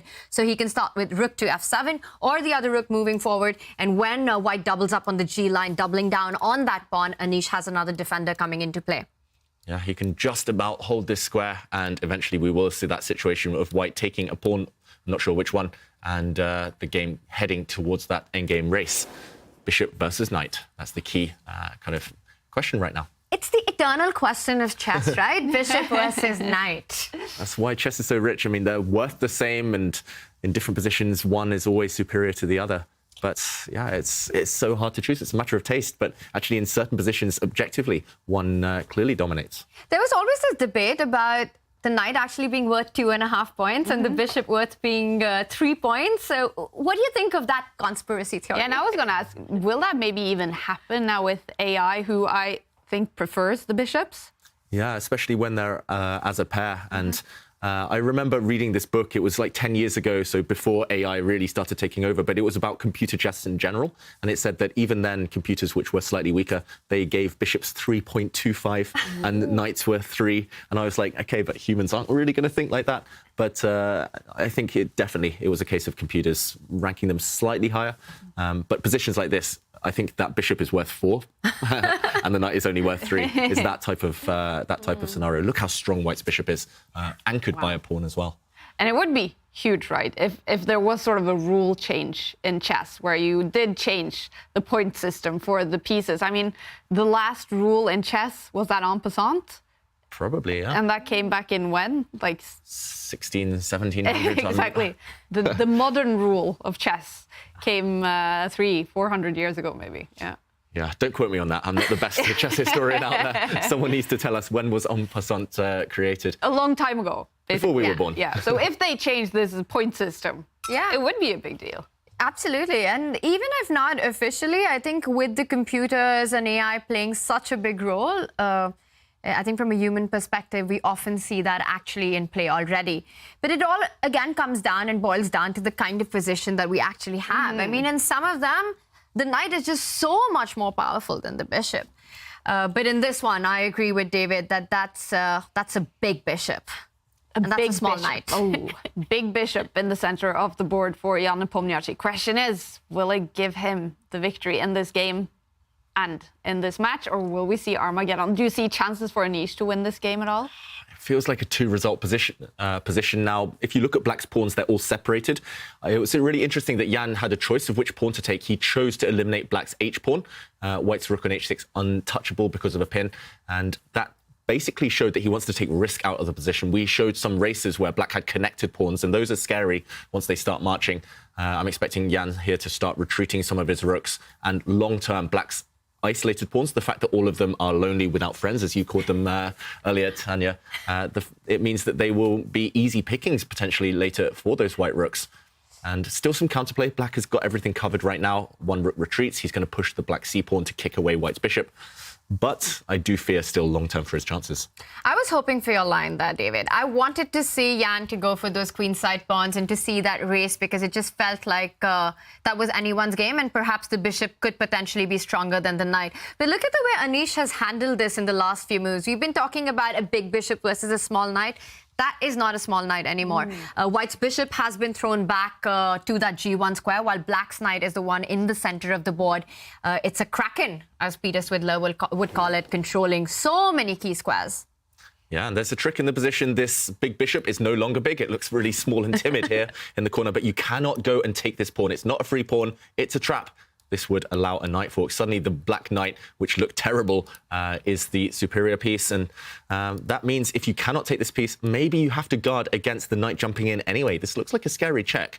The White king not entirely safe. If you, for example, retreat to a bad square, then suddenly this check would be devastating. All sorts of forks in the air. And especially with the clock ticking, you don't want to blunder. But Jan's gone marching with his king. Oh! Wow.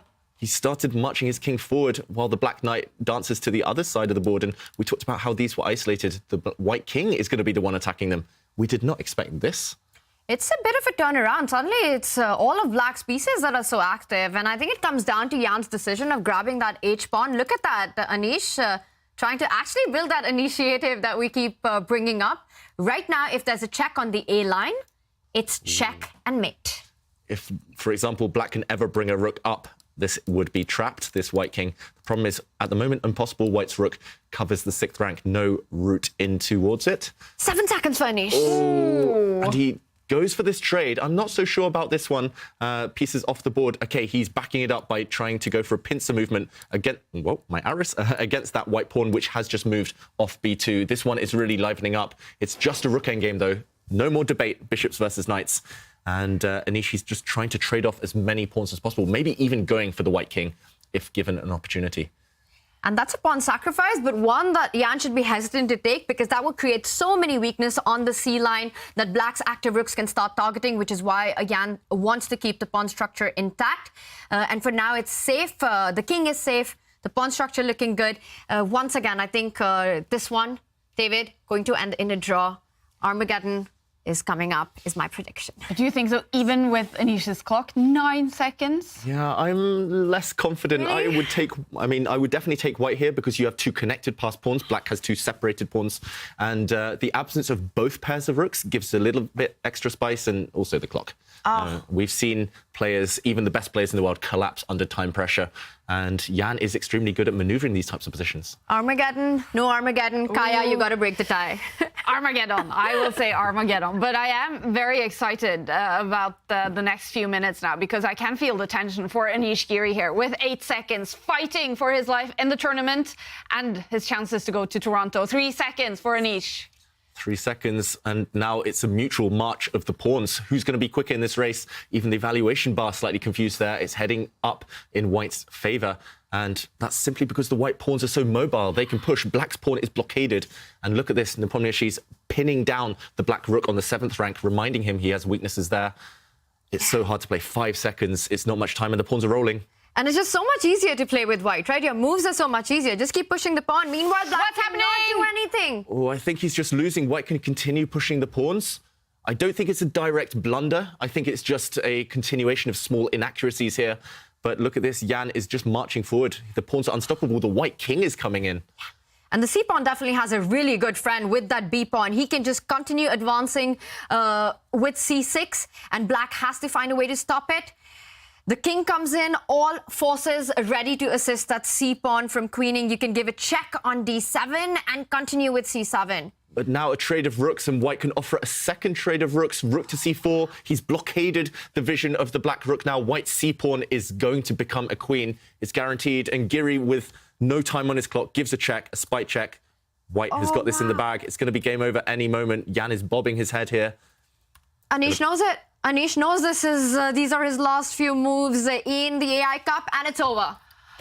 Wow, dramatic game that decides the fate for Anish Giri. He is knocked out of the AI Cup. Jan Nepomniachtchi makes it through to the losers final to face Maxim Vachier-Lagrave. That's going to start in not too long, and his hope to go to Toronto to play the Champions Chess Tour Finals is alive.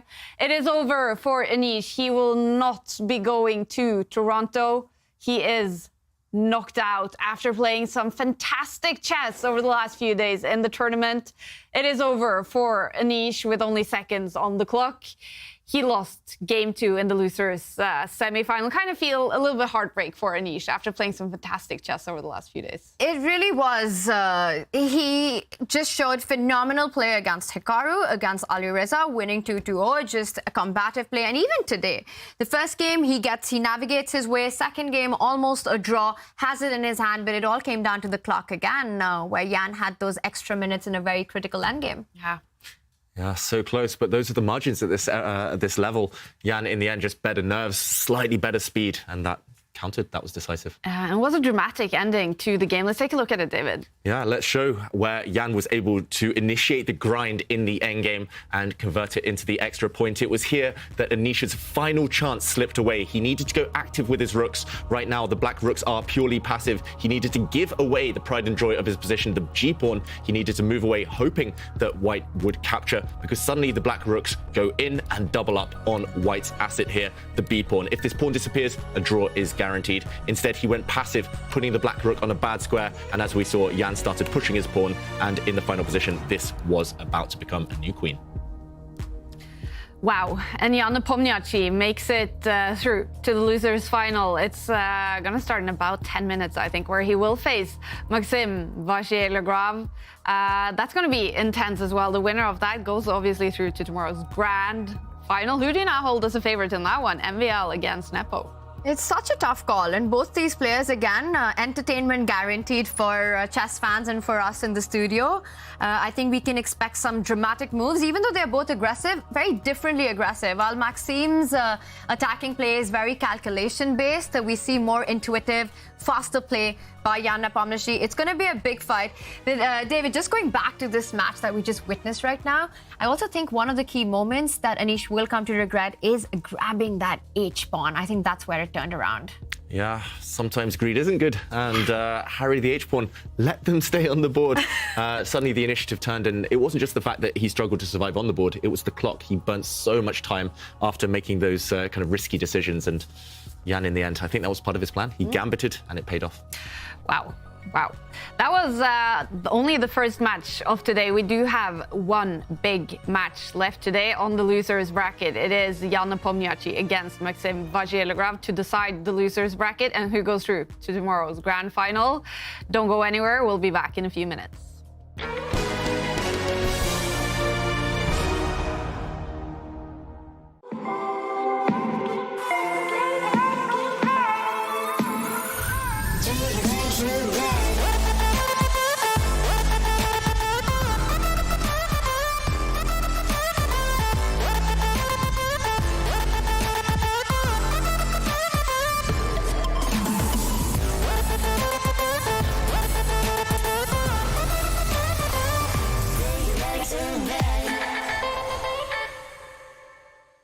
years, Chess Kit has had lots of fun online events, but it's finally time for us to go IRL, in real life. Puzzle competitions, a main event, and all sorts of other fun things to do. Announcing the Chess Kid National Festival. Come along, you'll meet Fun Master Mike there. I'm going to the Chess Kid Festival. I'm going to the Chess Kid Festival. I'm going to the festival. Fun Master Mike that you saw there is actually the one who taught me that the Queen always wears matching shoes with her dress. And everyone, join us in Charlotte, North Carolina for the first ever Chess Kid National Festival. Book your tickets now for 4 days of chess festivities, including over-the-board tournaments and opportunities to meet special guests like Gotham Chess and Fun Master Mike and also Chief Chess Officer Danny Wrench. The festival takes place February 16th to 19th, and we can't wait to see all of you there. We can't also wait to talk to Anish Giri, unfortunately now knocked out of the AI Cup. How are you, Anish? Yeah, it was an unfortunate match. I had high hopes. I had some sort of a deja vu because once I remember Magnus, he wanted to meet me in the final. And it was a few years ago. It's the Chess Pool Masters, I think. And in that tournament, I delivered. So I felt, maybe I was destined to get there, but somehow the match was not going well. It was better than my previous match with Jan, but I think I'm very slowly learning from my mistakes. I need to lose a couple of more times to him to get better. Yeah, how much? After also, hearing Magnus yesterday saying that he really wanted to meet you tomorrow in the grand final. So how much did you want to get there? Also thinking about that ticket to Toronto. Well, as I already mentioned before, a lot of things had to happen for me to get there. And a few things did happen. In particular, my match with Hikaru, of course, was not something anybody would expect. I think Shahryar is an opponent I can sort of lose to, but beat as well on any day. So I think that is not less of a shocker. But yeah, I had to win against Jan, then against Maxim. And I think since I'm coming from a loser's bracket, I think against Magnus, it would be like a match with some sort of odds. It was really, really far. But speaking of Toronto, there are more events hosted in Toronto the near future, so maybe I'll qualify to some sort of Toronto anyway, so I'll work on that. Very nice. And Anish, well, you played some really, really good chess over the last few days, especially. What are you the most happy about?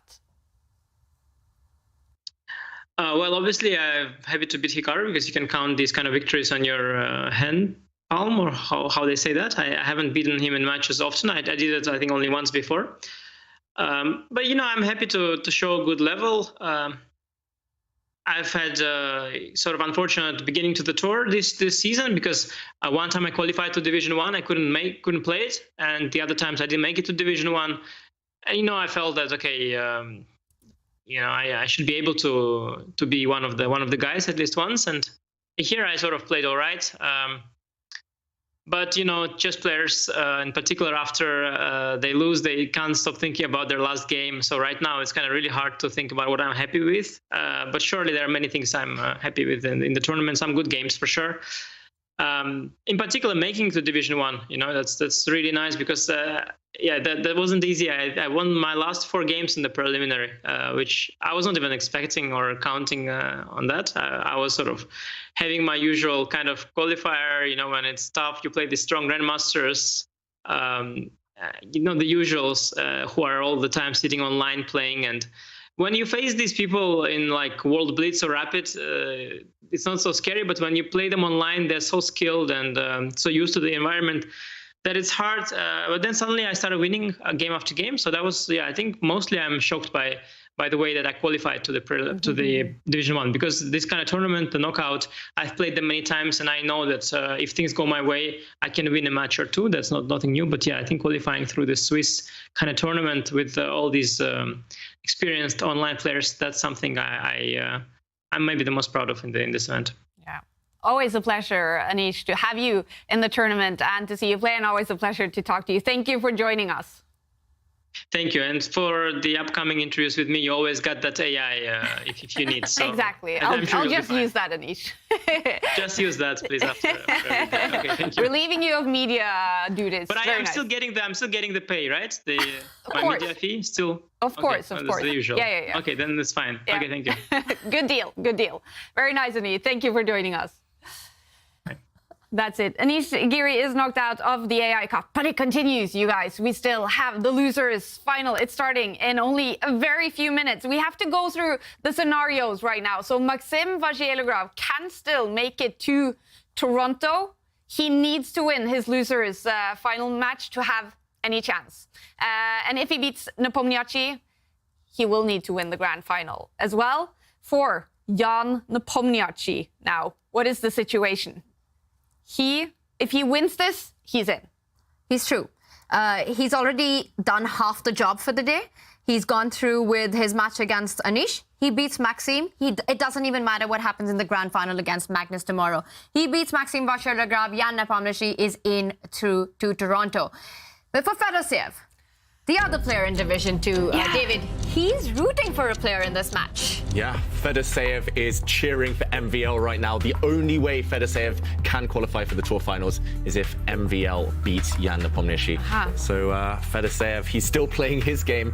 He's in the lead now, but he's got half an eye on this one for sure. Fedoseev is in Division 2 playing winners final right now. He is in the lead against Vladislav Artemiev. He leads by 1 point. They are now playing game 4, the winner going through to the grand final in Division 2. So Fedoseev is still in the mix, but hoping Nepomniachtchi will lose this match against Maxim Vachier-Lagrave, who played some fantastic chess yesterday in the winners final against Magnus Carlsen. So even if he lost that match against Magnus yesterday, as we see the tail of the tape between these two, it's very equal.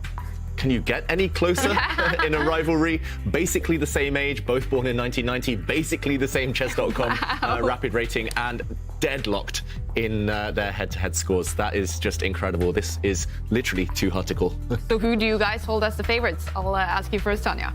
It's such a close match to call, Kaya, and I hope this one goes down to the wire and we get an Armageddon. I'd love to hear what the chat thinks about this. Because both Jan and Maxim have played fantastic chess in the AI Cup. I mean, that match, Maxim versus Magnus, yesterday is one for the history books. And then Jan as well, showing dominating performances in his victories in the elimination bracket. It's going to be a close one. So, yeah, tell us, chat, who do you want to see in Toronto? Definitely. Will it be Maxim Vachier-Lagrave? Or will it be Jan Nepomniachtchi winning the losers? Finally, Jan Nepomniachtchi coming straight from the losers semi-final with a smile on his face. And who do you hold as the favorite in this match, David?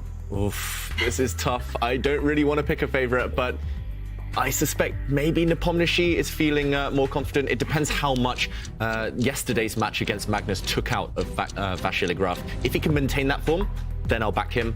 If the tiredness kicks in, or if that kind of loss in the Armageddon haunts him, then I think Nepomniachtchi might take it riding on a high from beating Giri. But we're off. It's another Petrov defense, and Vachier-Lagrave obviously not taking too many risks here. He's going for a solid variation, popularized by Magnus Carlsen, where the queens come off early. And this is surprising. Queens coming off means we're still in the middle game, just queens disappearing there, but it's going to be slow, it's going to be strategic. There's no fireworks in this one, at least not yet. I think Maxime wants to play with the handbrake on. He doesn't want to take any risk whatsoever. And remember, everyone, it's best out of only 2 rapid games here on the losers bracket. Only 2 rapid games to decide the losers final.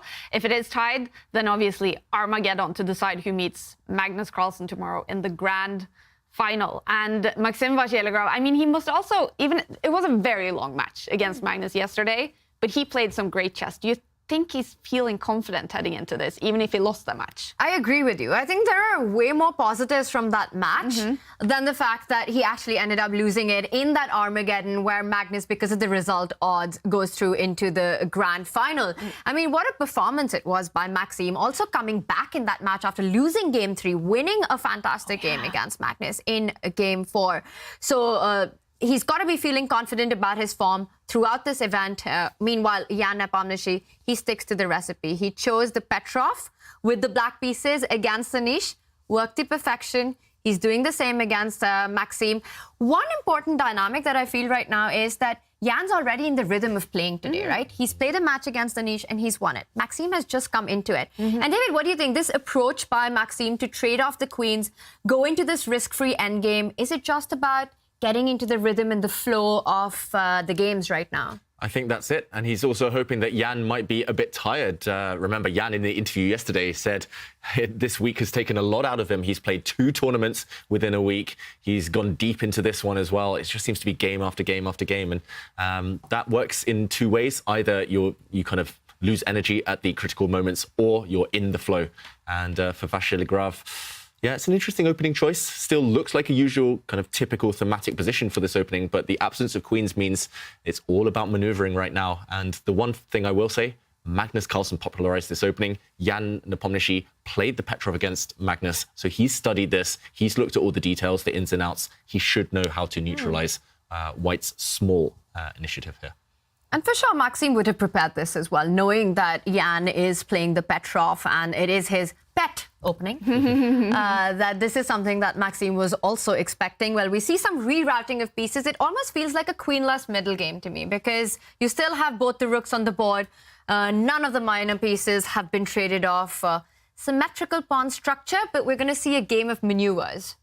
Yeah, a game of maneuvers. And the reason here we say White maybe has a small symbolic advantage, at least, the superior chances, is because this pawn on f3 controls the scope, the jumping squares of this black knight. It doesn't look like much, but it does also mean that White is more flexible to throw pawns forward on the king side. For Black, pushing these pawns would come with more risk.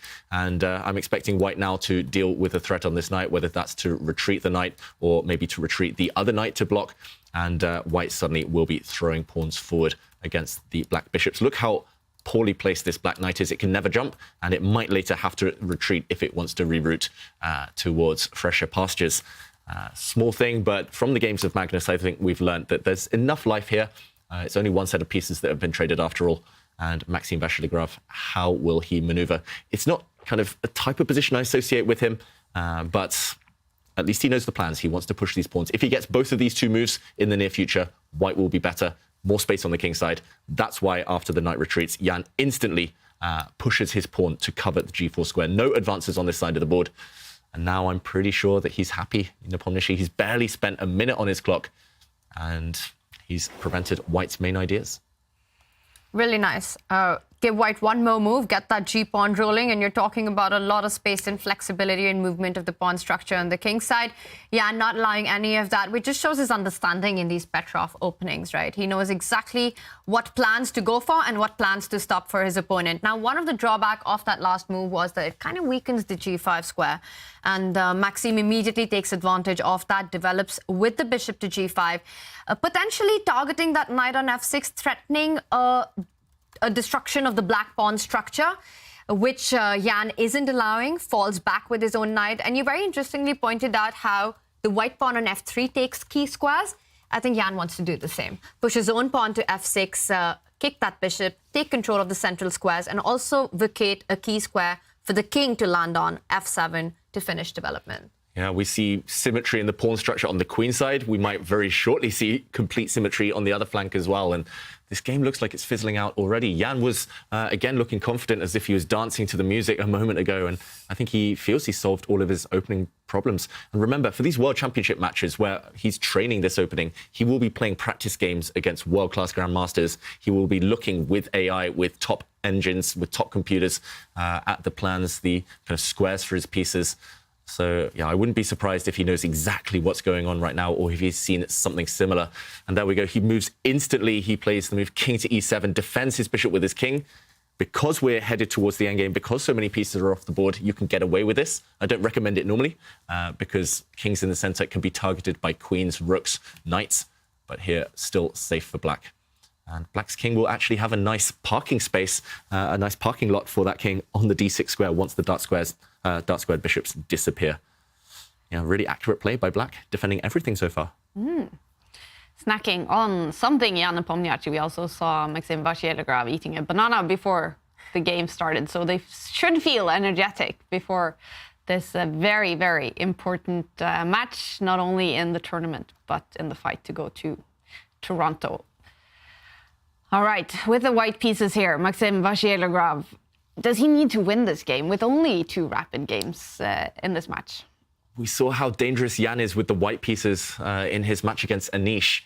I do feel it's a missed opportunity. And also in the back of your mind, if you fail to even test your opponent when you have white in a 2-game match, suddenly momentum turns. You kind of look at the next game thinking, oh, now I'm going to have to defend as black. My opponent will choose the opening. I'm just playing for the draw. I'm just playing for survival. And kind of your mindset shifts, and not necessarily in a positive way. So I think maybe a missed opportunity. I think this opening choice will be regretted by Maxime Vachier-Lagrave. Exactly the storyline of what happened against Anish in the first game, right? We saw the same opening, the Petrov, a different variation by white, but it was the Petrov. Anish didn't get anything with the white pieces. Jan Nepomniachtchi comfortably gets out of the opening, ends in a draw, and then with the white pieces in the next game, takes his chances and crashes through. So it's so far looking so good for Jan, and we see a potential pawn break on the king side. I would be hesitant to trade on g3, because then you see this opening up of the h-line for that white rook, pinning that bishop on h7. And even though the eval bar says that it's still fine for black, it looks uncomfortable. It's something that you voluntarily don't want to go into. There are these threats of the knight jumping from e3 to f5 next. Yeah, huge threat, suddenly taking advantage of the fact this is pinned. As you mentioned there, Tanya, you cannot take this knight because your rook drops off behind it. And if you can't take it, then you will lose, at the very minimum, a pawn. This would be really uncomfortable. Therefore, Jan does keep the tension. He doesn't get tempted to take. Remember, you don't always have to trade. You don't always have to take what your opponent's offering you. I notice a lot of players, when they're first starting the game, if they see a capture, they play a capture. But often keeping the tension is superior. And he drives back the opponent's knight, first of all. The opponent's knight drops back. And now the key question is, if he's feeling ambitious, he might even push the pawn further down. But this will potentially be a weakness long term. The white knight does have one safe square, and watch out for the pawn stepping forward, the king coming over, and this pawn behind enemy lines might just drop off long term. It's really awesome what you're pointing out, because if you just take a look at this position all by itself, it's so easy to miss a key detail that Maxime has done in the last few moves, which is provoke Jan to push pawns. And every pawn movement comes with its own set of consequences and potential weaknesses. That knight that's on e1 right now on the analysis board actually started from d3. So it's done a bit of a dance from d3 to f4 to g2 to e1, and potentially will go back to that d3 square. Should be a Christmas tree in the middle there. But Gaia, it kind of Christmas would come early if you get this kind of a position, because, and it is on the board. So black taking some committal decisions, which could mean weaknesses later on, 10 moves, 20 moves down the line. Yeah, I take it back. Jan did everything right until this moment, I feel. This pawn push, again, it's AI approved, it's AlphaZero approved, pushing your pawn as far as possible. But normally that's with queens on the board, or when you're targeting your opponent's king. Here, this could just be, disconnected from the rest of black's army. If all the rooks disappear, there's nothing left to protect this pawn long term. And also, look at what he's done. He's pushed his g-pawn forward, weakening a square next to it. We talk about f5 and how knights will thrive there. And right now, white is threatening to trade off bishops and then pounce with the knight into f5, kicking back the black king. And suddenly things are turning. White's pieces look a bit passive, but they're about to spring to life. Black has lost control over vital squares. Okay. Big game, big decisions to come for both players. They still have a lot of time on the clock. Remember, we do have a competition for all of you at home today, where you can win David's new book, Grind Like a Grandmaster, signed by both David and Magnus Carlsen. And what you have to do is caption this picture and share your caption on Twitter or X using #ChessChamps. And you guys can't use sign like a grandma, because I've already sent my entry with that. It's very cool. I'm trying to come up with a cool caption. My head's not working today, so I need to see everyone at home. What captions do you have? It's a very cool picture. It's taking all of my self-restraint right now not to grab my phone, go on Twitter, go on X and check out all of the captions. But we've got to focus on this game. But thanks, everyone. I can't wait to read those. Yeah, I know. And we will pick a winner by the end of the show to get David's fantastic book based on a Chessable course that you did together with Magnus. And now you have a book out there. It's very cool, David. That's right. If anyone wants to learn about endgames, I mean, the last game that Nepomniachtchi won against Anish Giri, it was a bit of a grind. It went from a sharp middle game down to an endgame once queens came off, and he kept pushing and pushing. You've got to slowly kind of eke out these mistakes from your opponent and just tiring them out, kind of setting these small traps. It pays off. Magnus does it on a day-to-day basis. I used to do it when I was a more active player, and hopefully people enjoy and learn a little bit along the way. Yeah. Grinding like a grandmaster. It sounds like that's something you really want to do. If you want to be one of the cool people, you need to grind, right? Is that life advice or chess advice? Both, yeah. But absolutely, Kaya. And we've got the book here, and I've been actually grinding a bit on the side. It's definitely a book to get your hands on if you're serious about chess improvement. Watch out for Tanya at the Grand Swiss very shortly, winning all these end games, these long end game grinds against her opponents. Don't reveal her plans. Oh, sorry. Yeah, and David's commentating at that event, and I have strictly told him that he's only allowed to go to my game if I've got a good If the bar's in Tanya's favour, I'll be watching. I will be watching as well. How are you feeling about that event, Tanya? Are you nervous going into it, or are you looking forward to playing? A bit nervous, but I think more excited and more happy to play because it will be my first tournament this whole year. Yeah. I haven't been playing, several reasons, mostly personal and health stuff. But I'm looking forward to getting back to the board, and I think it's going to be fun. It's one of the strongest tournaments. Yeah, and David's going to be there, so. And I think you're going to have a big fan base looking at your games as well, Tanya. That's pressure, Kaya. Sorry about that. But David, you've actually said that commentating, as much as you've done over the last few years, actually kind of helped you when you played tournaments. You had some amazing results. Thank you, Kaya. Yeah, I definitely feel like the pressure's off a bit, and also I talk through the positions in my mind a bit better than I used to, at least when I was a more active player. When I was just focused on playing, it was just a big mess. I think a lot of the top players actually say this. They calculate, but they don't really necessarily explain things to themselves. And now I feel that I've kind of got that extra level where sometimes if I'm confused in a position, which happens quite regularly, then I just talk to myself. I say, okay, like white has a strong bishop on this square, so let's maneuver around. Let's go trade off this bishop. It sounds simplistic. It sounds kind of very basic there, but sometimes chess, you need that. You need that kind of elementary stuff. And yeah, Tanya, I reckon if you play as well as you did at the Olympiad last year, you have a shot. You have a shot.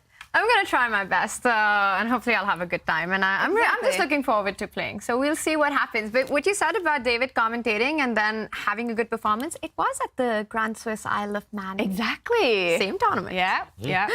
Oh, exciting stuff. It's going to be fun. Yeah. And I'll be honest, there's been a lot of exciting stuff going on in the game as well. And I see the bar is going slightly up for MVL. I'm really impressed with what MVL has actually done in the last few moves. You know, David, I've been talking about this night, and everyone watching, you can go on chess.com/events and rewatch the moves that have been played and focus on this knight on d3. The amount of jumps that this knight has done all the way, starting from move 1, David, it went from... yeah, maybe you can highlight the path, but it's jumped around this d3, f4, g2, e1 squares so many times. And along the way, it has provoked Jan Nepomniachtchi to create weaknesses. We're often taken in by tactics and these aggressive attacking games. But this has been a bit of a strategic masterclass by Maxime Vachier-Lagrave. Yeah, I'm trying to count how many times he's moved his knights. And both of these two knights have done a lot of work throughout the game. And right now they're sitting pretty in the center of the board. And you talked about the holes. It's mostly this f5 square. The one thing white cannot afford to do right now is to ever retreat because suddenly black would conquer this square. And actually, this bishop would be trapped in the meantime. But right now, as long as the bishop sits pretty, I don't think black has many active plans. For example, white can start bringing rooks towards the center. If black ever trades off on the f5 square, it's only going to backfire. This would be a check. And now white would be able to, for example, step forward with g4. The king would start going towards this pawn. And actually, there's a clear path to win it. For example, if black just makes some random moves, we can come around with the white knight. And now we see why black might be regretting some earlier decisions. This pawn will drop off. Instead, here, Vachier-Lagrave doesn't sit on the position. I'm slightly surprised. Let's show what he did. He took this knight. I said, don't move the bishop. But his idea is very concrete. He jumps in, and suddenly black has to watch out for knight checks here, knight checks here.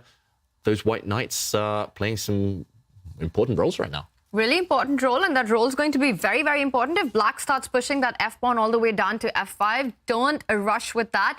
More holes created with pawn moves. You give a check on e5, the central square that you're pointing at, and it jumps in further to g6 with a fork on the next move. So f5 was not a possibility. Instead, Jan Nepomniachtchi takes another route, a very good approach there, taking squares in the center. So e5 is under control. And David, I agree with what you said, that did Maxime just rush with that trade, going ahead with that concrete approach? It's reminiscent of what happened against Magnus in game 3, fully in control with the white pieces in an endgame, and then making that move with the pawn to a4, which just gave his opponent enough chances to get out of the pressure. Yeah, I can see why Maxime was tempted. Remember, he is a mathematician. He loves to calculate, and he foresaw this position. He predicted it coming, and the white rook looks like it's landing on e7. But the problem is, after this knight is tickled and hit here, it has to retreat. There's no time to bring the rook in. Or at least I thought there wasn't, because of this knight move. But suddenly I realized that rook takes pawn is possible. This is Maxime's trick. He's giving up the white knight because he's spotted that at the very end, this is a skewer and the black rook is undefended. Look at this weird scenario where the bishop actually gets in the way of the black rooks protecting each other. Suddenly, rook takes rook and white is winning. So I can understand completely what he's trying to do. And in the game position, maybe this is a threat. Hence why Nepomniachtchi moves his rook up the board. And this is where stylistic things really matter. I mean, a slower positional player like me would have tried to build up slowly, improve all the pieces, go for them, go for the maximum, and then go for the tactics. Maxime, he senses the moment, and then he initiates the forcing play. And it seems to have worked out this time really well, because this powerful threat of rook e7 definitely got Jan Nepomniachtchi worried.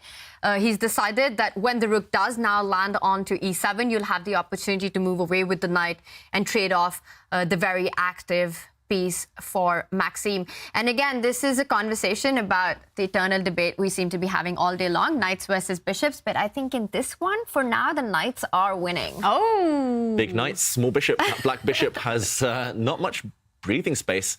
It's staring at its own pawn. It's stuck on the back rank. Definitely knights here. Note how the center is blocked as well. That's where knights thrive. They really eclipse bishops. Great point there. In open positions, general rule of thumbs, bishops are stronger, but if the center is blocked and your bishop doesn't have that long range power, usually knights find it easier to jump around. And we see so many holes in the position for black here that the knights have that power performance coming in, and we see them kind of dominate the whole board. And Maxime, I like this approach. He doesn't rush in, which would allow piece trades, but what he wants is to get his final rook into activity. He wants to move that rook from a1 to the center of the board on e1. Jan uses this opportunity to kick back one of the knights, but that also creates further potential targets long-term in black's pawn structures. Yeah, and how is black going to unravel? You need to somehow activate the black bishop, activate the black knight.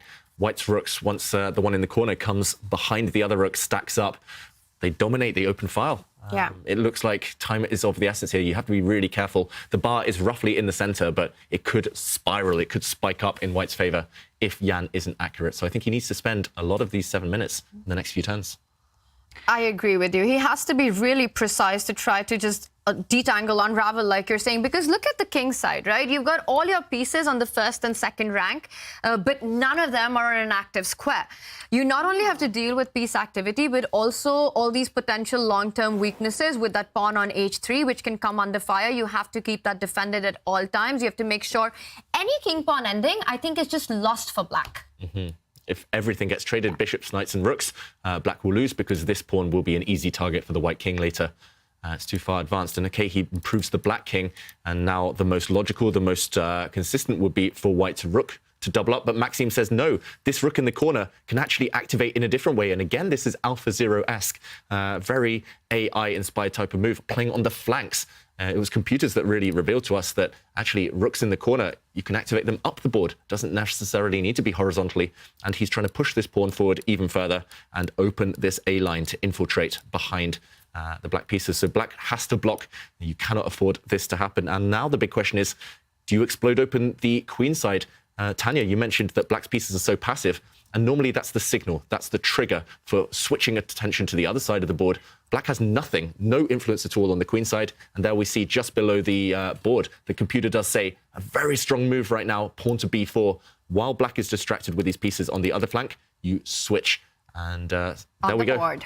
Maxime's working his magic. He's playing so well right now. This is top-class chess. This is unreal stuff. And what's been amazing about Maxime's play is not only how he's handling dynamic, aggressive, tactical positions, but also these strategic positional maneuvers on the board and this full board awareness of creating play on the king side, but eventually striking on the queen side. And it is all about black's pieces. Even just visually, when you look at this position, you can just tell all of black's army on one side of the board. It's a big sign to try and create a passer on the queen side. I think it would be, to my eyes, it would be a fatal error to actually grab that pawn on b4 because it gives white such a strong passer on a4. If black was to trade a takes b4, you can perhaps take back with... Would you take back with the c pawn, or does that create a weakness on d4? Because my first idea, David, was simply try and create an a pawn passer. By the way, a takes b4 on the board. Okay, big moments, and the evaluation bar dropped as soon as we put this on the board. That's because this central pawn would be weak. Black's knight comes down to hunt it and actually know what easy way to defend this pawn.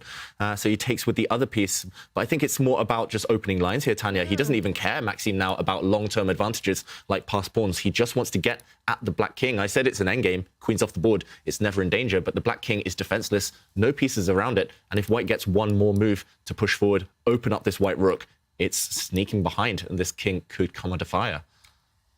That's grandmaster technique in the endgame right there. You know, not thinking about passers in the moment when you can actually start going for your opponent's king here.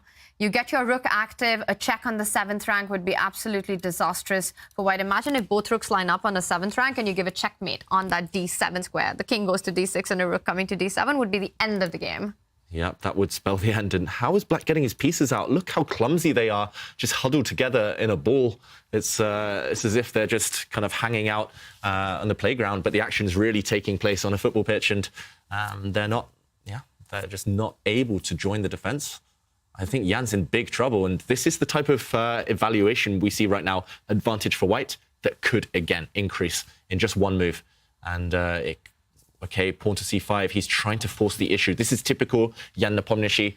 He doesn't want to sit passively. He doesn't want to just slowly defend move by move. He wants to clarify the tension, but evaluation bar says no, Tanya.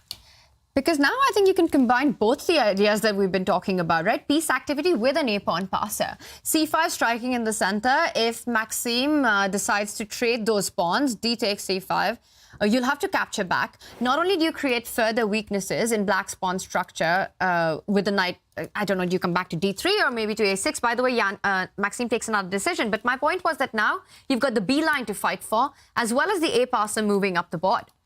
Yeah, this looks really strong. You're coming in via the b file. You've got this huge target, this huge weakness. And this would have been hard to defend. Maxime does play a kind of safer way, less risky way of doing things, but still the same question, how to stop this pawn marching forward. After this pawn marches forward, you carve out this beautiful outpost on c5 for the white knight. Also, the rooks can switch focus, switch attention towards a lone weakness here. But he has to calculate suddenly for the first real time in this game because black has a threat himself. And I think this is the reason why I felt that he has to take on c5, because of the d4 weakness that Jan now has a clear target on. But Maxime doesn't care about that pawn anymore because it's all about the queen side. And when you have more space, when your pieces are more active, it's always easier for the active side to transfer pieces from one side of the board to the other side of the board. While for Jan Nepomniachtchi to get his army into defense is going to be a tough task. Yeah, these three bystanders, they're just... still not participating at all, not contributing to the cause. And I think white is just going to win this. Actually, maybe even in the next few moves. Wow. Jan is trying to create some counterplay. Okay, he's taken a pawn on d4. He's trying to bring the black rook in, but it shouldn't be enough. It shouldn't be allowed. White has some scary checks as well. I don't think he's calculating at this point. He's just desperately trying to activate those black forces. But Vachier-Lagrave, he's got this in the bank. If he can stay calm, control his nerves, he's so close. Wow. What a start that would be for Maxime Vachier-Lagrave to the losers final. He has to win this match and make it to the grand final to have any chances of going to Toronto. And someone else that will be happy right now is Fedoseev, who also needs MVL to win this match. And he also needs to win Division 2. And actually an update on what's happening there in the winners final in Division 2. It's gone down to Armageddon. They tied the match, Artemiev and Fedoseev. So drama in Division 2 as well. Okay. I just love how Maxime has played this entire endgame. You know, It's really quite a masterpiece showing Again. technique here. Yeah, just amazing chess. This last move by Maxime, it just controls everything on the second rank, so he's not rushing with anything, keeps all his trumps in the position. And Jan really trying to get his resources, his pieces active as quickly as he can. Now he's potentially threatening to trade off that knight on g4 and then advance his f-pawn to f5 to open up his own files for the rooks on the board. And David, is he going to be in time to create that counterplay, or can White start marching down the board with the a-pawn? Yeah, knowing Vachier-Lagrave, that's what he's calculating. Again, he'll always look at the most concrete, the most direct route first, and use that mathematical brain to work out whether he can and whether he will be in time to promote this pawn. If not, then he might just take a timeout. You mentioned that Black's counterplay relies upon taking this knight, getting rid of the strong knight, and I think the safe approach, at least, would be to retreat. Just drop back, say to Black, OK, my king is super safe, no counterplay, and only later will I hit you with this pawn push. But yeah, definitely both going through his mind right now. I think the practical decision as the clock ticks down would be to move the knight away, just to show your idea of the counterplay coming. I don't think you want to face the idea of these black rooks coming for the white king. So he should probably move that knight, but he's clearly got something else on his mind. I wonder if it's a check on c5, because that's also a really tempting option here to come in with a knight, but the bar doesn't love it. I guess that's because your king just sidesteps to c7, your bishop is defended, and you're hitting the rook, so it doesn't give you enough time to save that kingside knight. Maxime does go with your suggestion, keeping everything under control, not allowing Black any counterplay. Again, really instructive for newer players as well, that when you've got a dominating position, look for ways where you really minimize any counter chances for your opponent. Okay. Yeah. Huh. And the rook move has the white bar go up even further. Yeah, it's actually kind of, it's like role reversal here. Nepomniachtchi had the kind of opposite side of this against Giri in the last game. It's just with a simple plan. You have a pass pawn, you push, push, push, and the opponent has no active counterplay. That's how Giri found himself defeated in the previous game, and that's now the shoe that Nepomniachtchi finds himself wearing. He has to retreat his king. This is not kind of positive development for him. At least he's clearing the lines for the black rooks to both blockade White's advanced pawn, but black rooks here will not be happy. Passive rooks often spell trouble. Push him, baby. That a5 pawn will land on a6, and the knight will jump to c5. This is going from bad to worse, a difficult position for Jan Nepomniachtchi to try and defend. And David, I'm just thinking about the opening we had. It was so symmetrical, right? The Petrov, it started with queen trades and thinking that there's not going to be a fight, not going to be a chance in this one. But Maxime made it happen. He made it happen, and I think Jan can trace all of these issues now back to that pawn push, pawn to h3, locked up the king side, and suddenly it's White on the other flank who's in full control. That a6 pawn is going to immobilize his army. White's knights are jumping. Knights over bishops in this game, at least. I think that debate has been settled. And I don't see anything active for Black to do at all. And the clocks are ticking 2 minutes each. It's easier to play with White, as well as being objectively preferable. So this one not looking good. And also, just an update, I did see in that Fedoseev game, he was very close to the draw, but he blundered a piece in one move, so he nearly won that game. He nearly clinched his spot in the grand final. Things are just dramatic everywhere. I think the nerves are really getting to the players because the prizes are so big right now. It's intense, and clocks are ticking. Nepo down to under 2 minutes. Is there any chance for him to save this game, or is he depending on basically a blunder from Maxime? I think he needs a bit of a miracle. He's going to need Maxime to go wrong in this one to try to survive it. It's just a full board domination here. That a-pawn on the left side of the board on a6, 2 steps away from queening. Look at that knight on c5. There's pressure on Black's d5 pawn. There's a long-term weakness on the king side, which the h3 pawn. And also, Black doesn't even have an extra pawn for all of these things that are wrong in his position. Yeah, if you're suffering, you want to have at least some material to suffer for and something to hope for long-term. I just, like you say, Tanya, nothing to hope for long-term. And Jan is normally a quick, instinctive player. He'll bash out the moves. Here, there's just nothing natural to do. It's hanging by a thread. Either your opponent will push the a-pawn to victory, make a new queen, or you'll lose some material, it looks like. And he's leaning back. That's not positive body language. Under 1 minute now as well. Wow. Yeah, that will be an issue, as we saw in the previous game with Jan and Giri. The clock will play a factor, especially when it's coming down to a race type of position. Yeah, Got that A-pawn. Our feature chat, a pawn versus all of Nepo's pieces. I think that sums up the position really well. Good one, Sam. A pawn or the A-pawn? Yeah, it works in every way right now. Nice. It's all about the A-pawn. And, full blockade mode here for Jan. This is kind of desperate measures. That's not a happy move. He'll have been cringing inside playing a move like that one, but what else? There was nothing else to do. And where's the breakthrough? That's all Maxime needs to do. He needs to break the blockade of the black rooks, and then he will win this game. Okay, what to do first? I would want to attack this black knight. Black's knight is the only active piece, so you can harass it, you can kick it away with both white rooks. I think that might be the starting point. Yeah, that's a great idea. And the rook that I would want to kick it away with is the A2 rook, because I like how the B6 rook not only defends the A6 pawn, but takes control of the 6th rank, where it's such an active piece, attacking the bishop on E6. And he goes with your plan, goes with rook to D2, because it also eyes the D5 pawn behind the knight. And there's no chance for black to retreat with the knight, because that would mean you go into a material deficit. So the only option that Jan had was to counterattack white's knight on C5. Whoa. Wow. Why wow? What a move. This is a really strange one. Normally, a knight never lands on this square. It looks like a fianchetto, a knight on b7, but I think he's about to win the piece. Yeah. I think Nepomniachtchi going to resign. There's a sneaky knight check involved, and now there's going to be tactics to end this game. Rook c6 on the board, tactics, and it's all based around that knight landing on d8 with a check.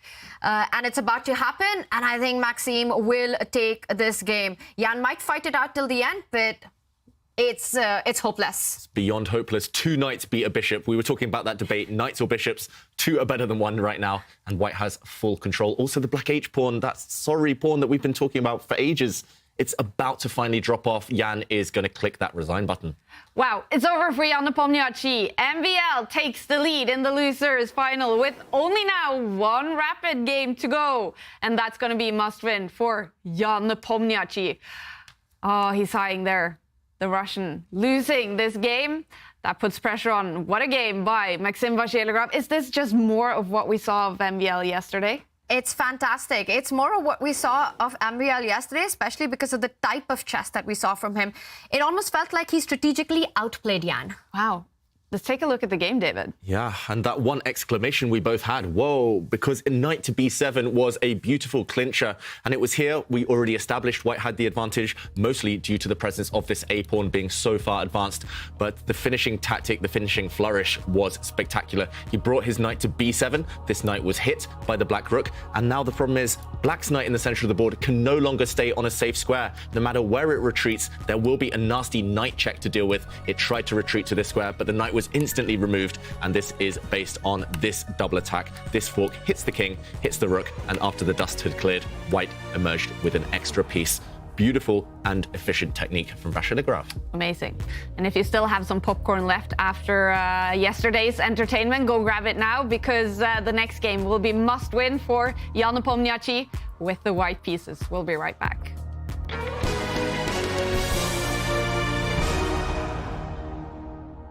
It doesn't look like much, but neither would a Sicilian defense to the untrained eye. This is a performance enhancer. You don't see it? How about now? Manage your air quality, sharpen your performance, change the game with Air Things.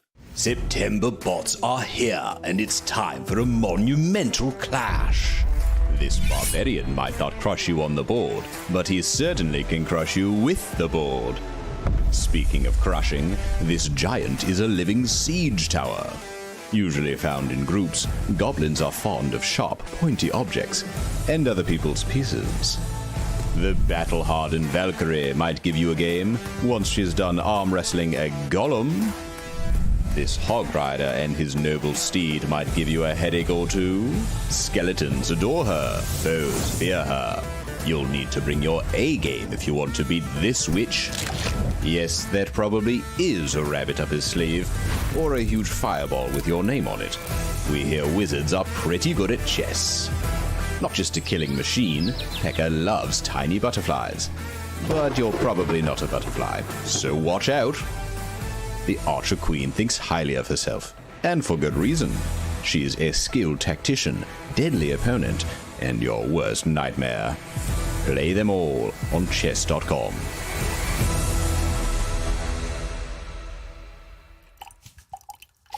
Welcome back, everyone. Getting ready here for must-win for Jan Nepomniachtchi. In the losers final, the winner in the match will go through to the grand final tomorrow. And in this tournament, we are excited to announce that Chess.com is partnering up with the browser maker Opera. We're so thrilled about this collaboration. It is something for chess lovers everywhere. It truly puts the game right at your fingertips, no matter where you are, with this specialized chess browser. And using this chess browser, Opera browser, David is now going to play bullet chess with someone on chess.com. You won yesterday, David. Are you feeling confident today? I won yesterday, but I did get a bit lucky. Let's see how it goes. I'm definitely inspired by the play of MVL in this last game. And here you see the beautiful, the slick Opera browser. I've got my chess.com shortcut here in the corner. I'm going to bring it up. Of course, you can play puzzles. You can do anything here, but I'm going to look for a game. And OK, let's get a game going. Maybe one of our viewers will be online to challenge me. Yeah. Let me remember how to do this, and there we go. I've sent a challenge out into the ether, and okay, I'm playing someone over 2,000. In honor of Ivanka, I'm going to play the Karakan. Okay, this is bullet. Ooh, I nearly blundered a piece. My opponent's trying to trap my bishop, h4, a very aggressive move. Tanya, what do you make of my opening? That was a tricky trap right there, and you almost blundered a piece all over again. So David being put under some pressure here, white going all out on the king's side. We need to get David a new mouse. We really do. It's not the mouse, though. A bad workman blames his tools, and whoa, I think I've tricked my opponent. Nice. An attack now against the queen, against the pawn on c2. I wonder if my opponent's watching this stream right now. Okay, that's a check. I'm going to win some material, I believe. And then it's time to get castled before I blunder. And of course, you can go full screen here, but I love this. You can do two things at once. You can hide this from your boss at work. Look, oh, when the boss walks in. And okay, let's jump. That's a great life hack. It's a great life hack. Trust me, it's not my first time. And okay, he's trying to attack me. This opponent is tricky. Okay, because I'm a grinder. Because in honor of the book, I'm trying to trade the queens. And okay, my opponent's spending a long time. This one should be winning now. Tanya, how do you believe in my technique at all? You're grinding this one like a grandmaster, David. More like a grandma in this one. Okay, trading everything off. I'm going to start taking pawns. Good advice. When you're up material, trade pieces. Slowly but surely. Oh. Ooh. Oh, I could have checkmated that, I think, but... Oh, now, there we go. Thank you for the game. David won. Beautiful there, using the new chess browser from Opera and also using Opera's AI tool, Aria. We did an interview with Maxime Vachier-Lagrave. Maxime, thank you for taking the time to do an interview with chess.com. I have to tell you, though, we already did the interview with you using Opera's AI engine, Aria. We asked it to answer questions as Maxime Vachier-Lagrave. So are you ready to be confronted with your answers?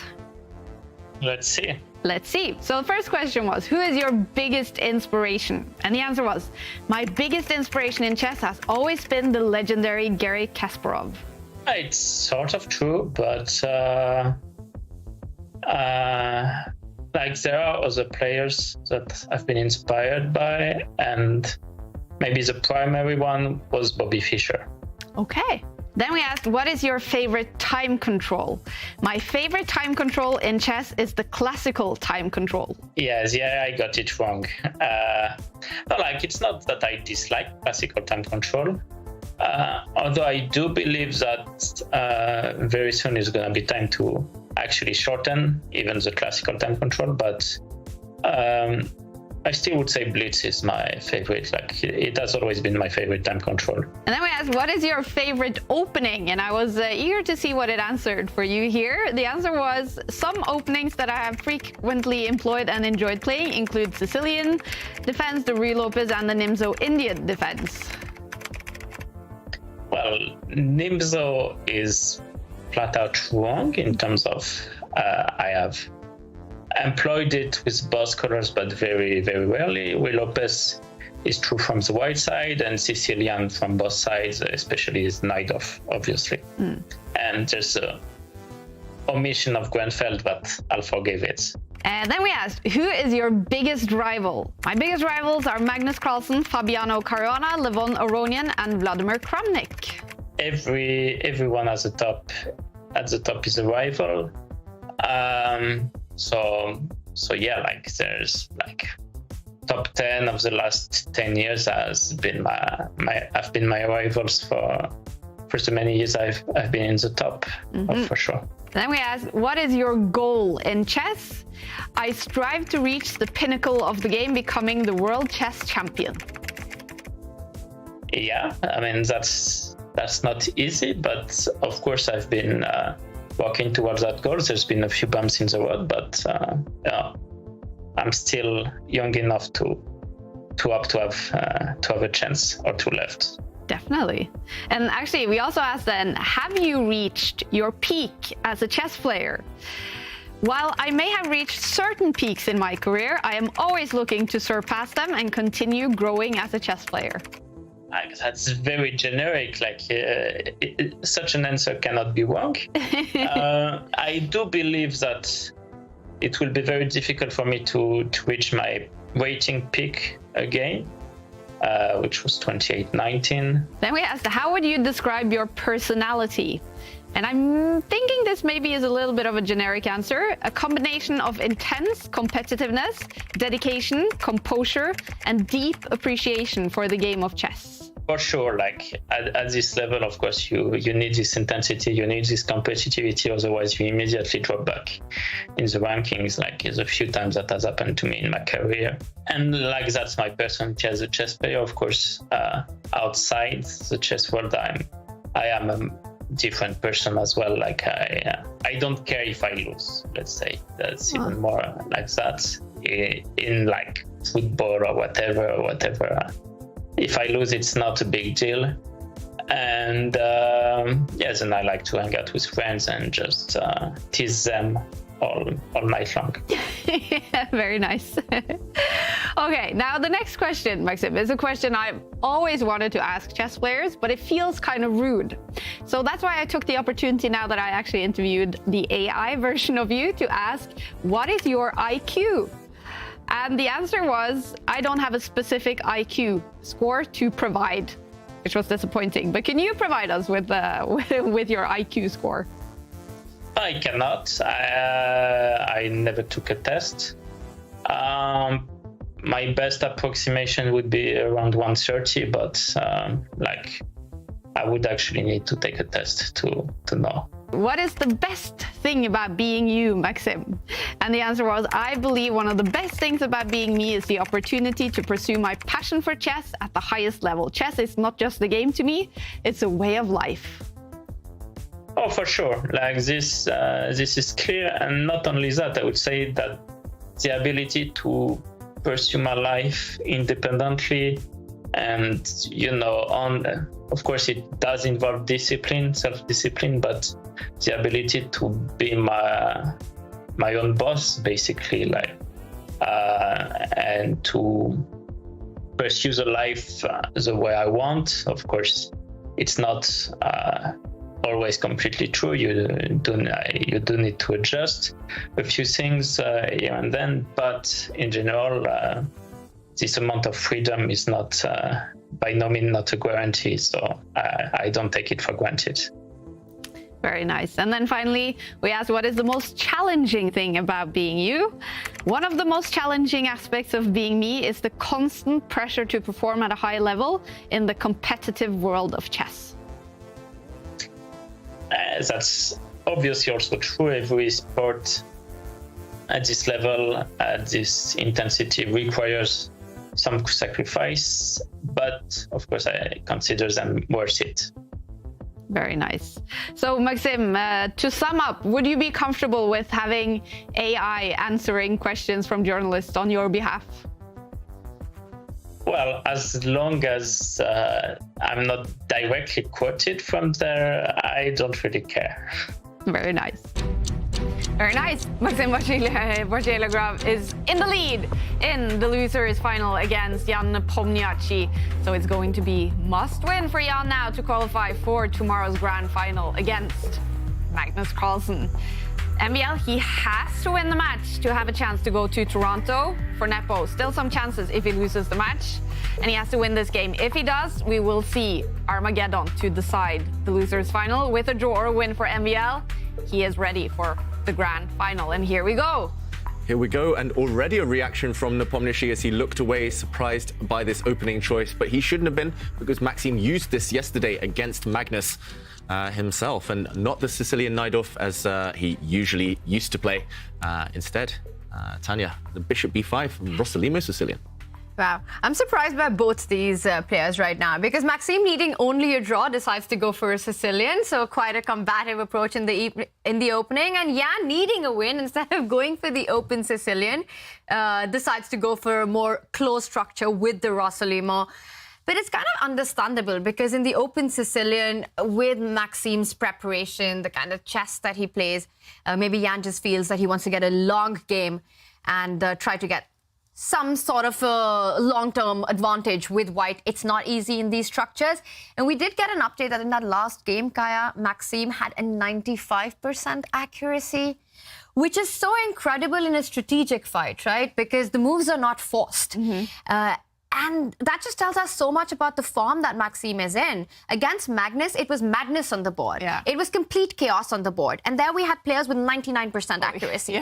And today in this strategic battle, a 95% accuracy. Yeah, it feels like he's really in the zone. We heard him in that interview saying how ambitious he still is and talking about his goals, his kind of what motivates him, Maxime. But right now, it seems like he's really in the flow, playing his best chess, and only Magnus in Armageddon was able to stop him. Other than that, Maxime has looked like the most impressive player in the event. And can he keep it up? That's the question in this key game. Jan has been playing some very committal moves in the early stages, taking risks, of course, because he has to win. He's traded off a bishop for knight, so our dilemma, bishop versus knight, is going to continue for the rest of this game.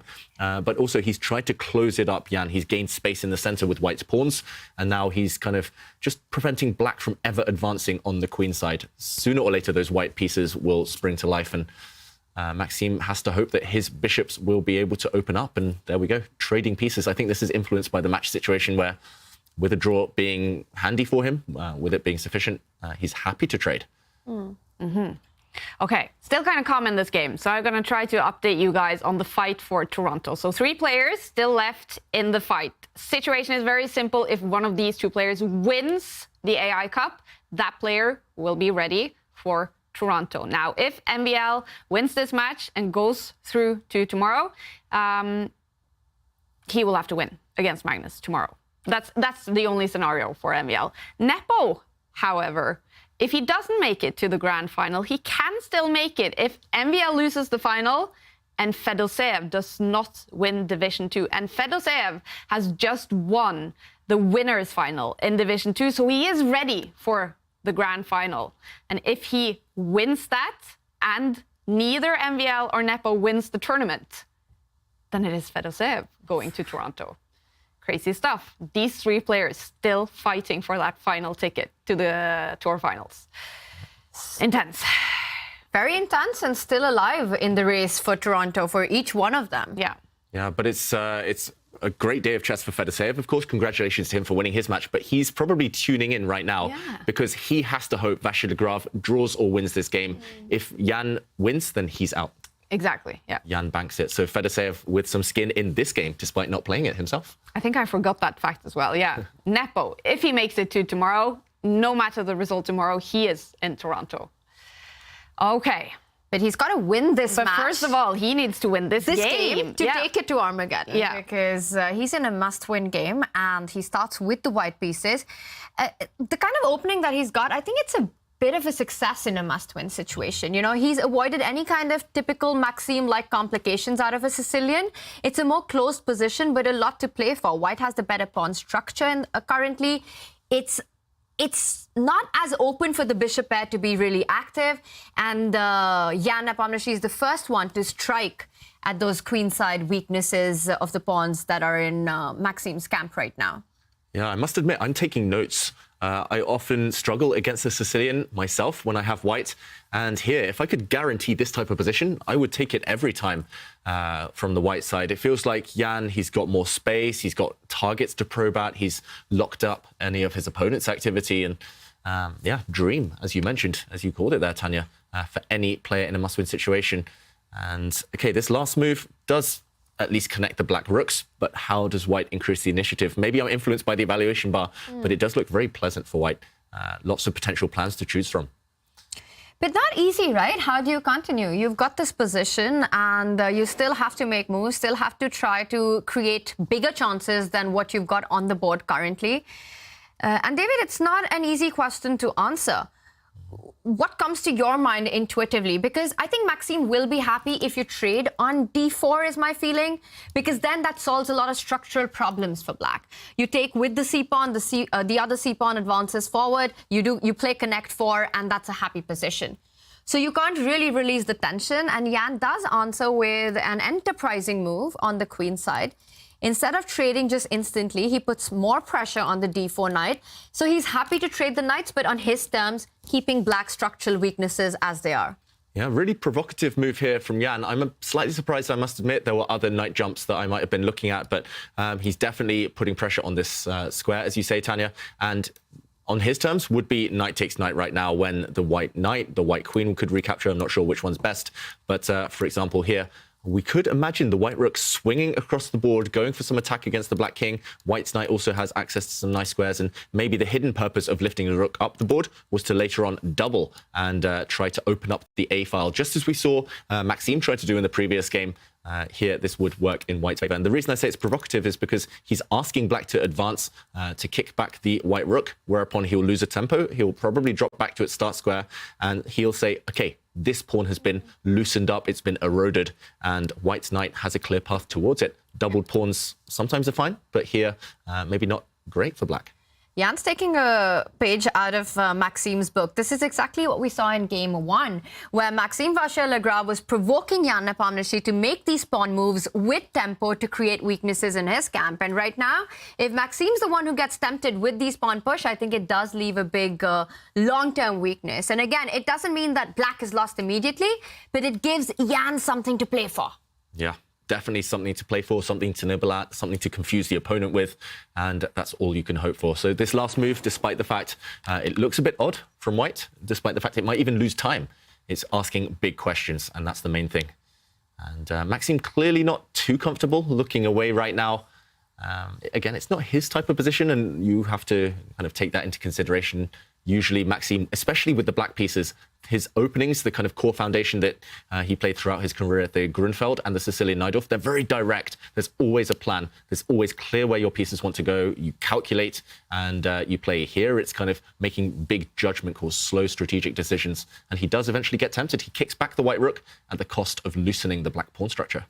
And I think the reason for that is that the other options are just don't make the cut. There's pressure on the d4 knight that you really don't want to trade off on white's terms, because it is your most active piece currently in the position. So for Maxime, it was a difficult choice. He makes the more committal one and then slows down. So Jan falls back with the rook. Is it time to get your rook to the center of the board? Moves like rook d8 come to my mind right now. Also, there's an idea of maybe moving that bishop from e6 to d5. I'm trying to set up some tactics, David, but not 100% sure if they work, but maybe they do. Yeah, a nice move if you can make it work. As you say there, Tanya, the black bishop now in the center looks nice. And I guess the tactics you're alluding to here would rely on white getting greedy, taking a pawn. And now this bishop is in the way and white's bishop behind it is undefended. So bishop takes g2, jumping out the way with gain of time, also hinting at a big attack. And suddenly if king takes, we might see a turnaround. Suddenly the black pieces look like they've come to life. White is the one with weak pawns, a weak king. That would be a really nice move.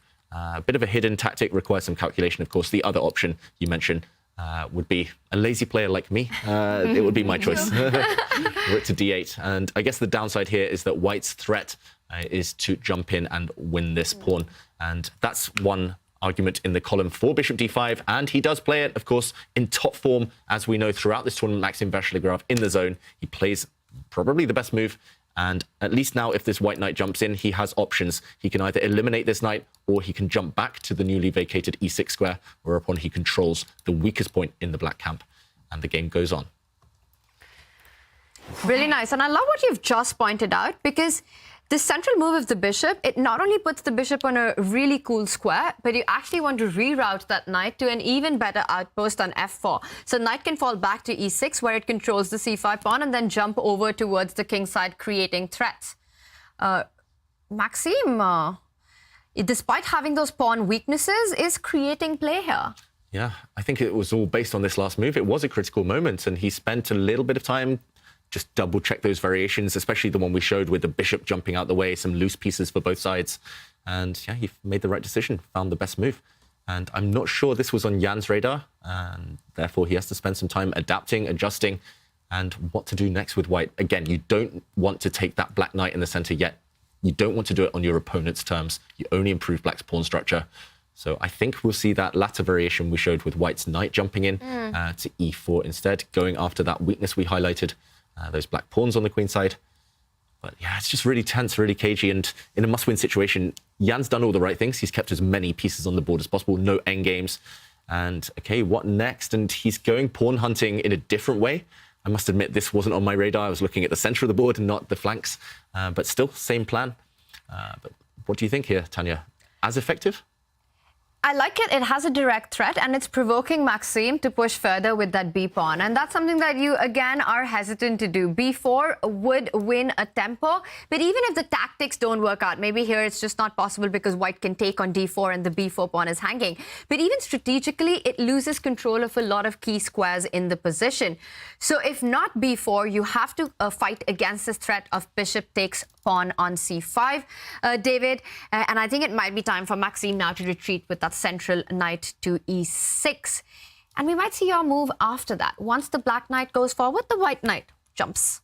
Black knight goes back, the white knight jumps forward, sorry. I think you're right. Process of elimination. Black has nothing else, nothing attractive to do other than knight back to defend this pawn. There we go. He covers it with his knight, and white will most likely continue the attack, as you mentioned there, Tanya. Now, a double hit on this pawn means it either has to march forward or you have to take this knight, and neither of those appealing. Actually, you can't march forward right now. What am I talking about? Because suddenly this is a pin. The black queen is undefended, and after a trade of pawns, this bishop is toast. It's just going to drop off the board next due to this tension. Yeah, this must be what Nepomniachtchi is banking his chances on, but maybe he's realized that after the knight jumps forward, there are options. You can actually take this piece. Maybe now you push forward, but again, reluctant because you lose some nice control there. You lose all flexibility with your queenside pawns. And this is on the board. It's just so tense. We could talk about this position all day in terms of maneuvers, little details, but yeah, I think the players, they'll be answering those questions for us in the next few turns. So it must be incredibly hard to play this position then. Really hard. But Maxime's making big decisions very quickly. He's full of confidence right now. Wow, and this was a decision that we were talking about, which is a very committal one, because you leave behind a lot of squares. You also fix your pawns on a color that they can be targeted with white's bishop. So Maxime going for a more aggressive approach, and we're on move 19. Not a single pawn has been traded off yet. Yeah. So you're absolutely right, Kaya. It's a high tension situation. The clock's now for both players under about 10 minutes, and the game is just starting to heat up. Yeah, heating up, especially F for forward, pawn to F5. He's trying to blow open the center again. I mean, this is incredible, just really dedicated to playing the best move, focusing on the position, not taking into account the match situation, because he's taking risks, Vachier-Lagrave. It feels like both players are in must-win situations right now. This last move allows the famous en passant from 1605 or whatever we decided. Someone actually wrote was the correct year for that. 1561, officially accepted in the rulebook in 1880. Wow. Yeah. Okay. The modern rule in chess. Historic stuff. And he's allowing this. Let's show en passant. So black's pawn has moved 2 squares, trying to bypass white's pawn on the 5th rank. But you cannot do this. Well, you can do this, of course, but you do allow pawn takes as if the black pawn just moved 1 square. I'm not sure white wants to capture this pawn right now. If, for example, you retreat, then you can no longer do this. En passant disappears. It's a one and done chance. It's a blink and you miss it opportunity. And he does actually take meaning that black recaptures. And the reason I said no is because things open up, and that might favor the bishops. I completely agree with what you just said. You want to keep the position as blocked as possible when you're facing those two bishops. I think this capture works in Maxim's favor. It also gives him an open E line to finally develop his rook on and challenge white's pieces. The last couple of moves have gone in Maxim's favor. That is for sure. Maxim, now he's opened things up for his bishops. He doesn't really need to worry about his weak queenside pawns anymore because his beautiful black knight controls it, controls a bunch of squares. And the question is, do you just improve your pieces or do you go for it? It's a very Maxim type of move to play f5 here to kind of force the issue to calculate. The reason I'm attracted to this is because the bishops look at each other. Normally you don't want to give up the bishop pair, but black's bishop would be replaced by the black queen. And this piece in the center is really coming to life. It's got targets. White is getting kicked all over the place. And I think in a situation where a draw is enough, this might be sufficient. f5, will he play it or will he play a more sedate move like rook to e8? Both look healthy, both look fine. f5 has to be very calculation based because you have to follow through with all these trades. What happens when bishop goes, captures the bishop, you can capture the knight, you can capture the bishop back. But Maxim goes for a more of a hand move, a more natural move. You keep f5 in your hands, you keep all your sort of cards hidden, keep the flexibility in the position, but just simply improve your position further so that when you do make the move f5, that rook on e8 will be much better placed than the rook on e8. So Twitch chat is liking it for MVL. You guys are liking it for MVL. He only needs a draw in this game. And if he draws this game or wins it, the match will be over. So hurry up and give us your caption in our caption competition. We have a picture of David and Tanya with David's brand new book, Grind Like a Grandmaster, signed by both David and Tanya. Here you see the picture. So you write your caption on Twitter or X using the hashtag #ChessChamps, and we will pick a winner that will receive that great book with signatures. Yeah. By David and Magnus. By David Even and Magnus. better. Signed by David and Magnus, correct. But yeah, we've got the book somewhere here. That's my copy. But yeah, you can win it as well. And I heard that we've got some really fun answers. That's right. I heard rumors as well. David, I've seen some. Yeah. I've seen some. I'm impressed, but keep them coming. Let them coming. We'll reveal the winner by the end of the show, and that could be after this game. Do you see? I mean, there's so many pieces, so obviously there's chances yet still for Nepo to win this game. You're absolutely right. Even though we prefer black's position right now, the Val Bartel's a completely different story, but have liked the last few moves in Maxim's favor, opening up the position with the bishop pair. But with all the tension that exists, and don't forget, long term, it's black's pawn structure that's a lot worse. C5 is a big target in a black's position. So if Maxim isn't able to get that piece activity going, isn't able to create something against Jan's king, endgames, trades of pieces will favor white. Yeah, they will favor white, but Nepomniachtchi's last move, it cost him a lot of time, and it's a bit of a kind of non-committal move. It's the type of move you play when you see nothing else, nothing better. It doesn't activate anything, doesn't threaten anything. It's just kind of a waiting move. Look at the white queen, look at the white rook. They're blocked in by their own pawn, and I don't think that line is opening up anytime soon. And he doesn't look too happy, Nepomniachtchi, on the camera there. He needs to rely on Maxim losing control. I think this position just explodes the moment Maxim decides to go f5. And that's a move that's on his radar, David. It can happen now. It can happen on the next move. And when it does is when it gets really concrete and critical. Yeah, and let's just point out that idea again, because it will revolve around this pawn push, either now or on the next few moves. And Maxim's reaching for his mouse. I was going to say pawn to f5 is going to be met by a trade of pieces and maybe the white knight landing on this g5 square. And the one move you can play to take away this square is to slowly build. It looks a bit weakening. You loosen up the black king, but you could take control of this square and then push later, only when the white knight David, he's done it. He's gone for it. Maxim, no more tension. He wants to clinch his spot in that grand final. Pawn to f5. Trader bishops, surely now. They're staring off at each other. You have to, right? You can't really move the knight because the bishop on b2 is hanging. I don't see an alternative to bishop takes bishop right now. But you have to admire Maxim. He needs only a draw. He's playing with the black pieces, and yet he's going for the more aggressive approach in the position. It almost looks like Maxim's the one who's in a must-win match situation. Yeah, it definitely feels that way. He's been the one taking the action, actually. Jan has just been sitting here for the last few moves, not really committing to anything. I'm expecting bishop takes bishop, and now where to put this white knight. I was expecting g5, Tanya. Do you see any other ideas? Jumping in this way, jumping back? Do you even need to move this knight? That's another question. Wow, David, do you even need to? You know, when you say that, that's quite crazy. But apparently, it turns out that that bishop on d5 might even be trapped. But I would want to move this knight because opening up the f line, potential sacrifices on f3, it looks very dangerous to allow that.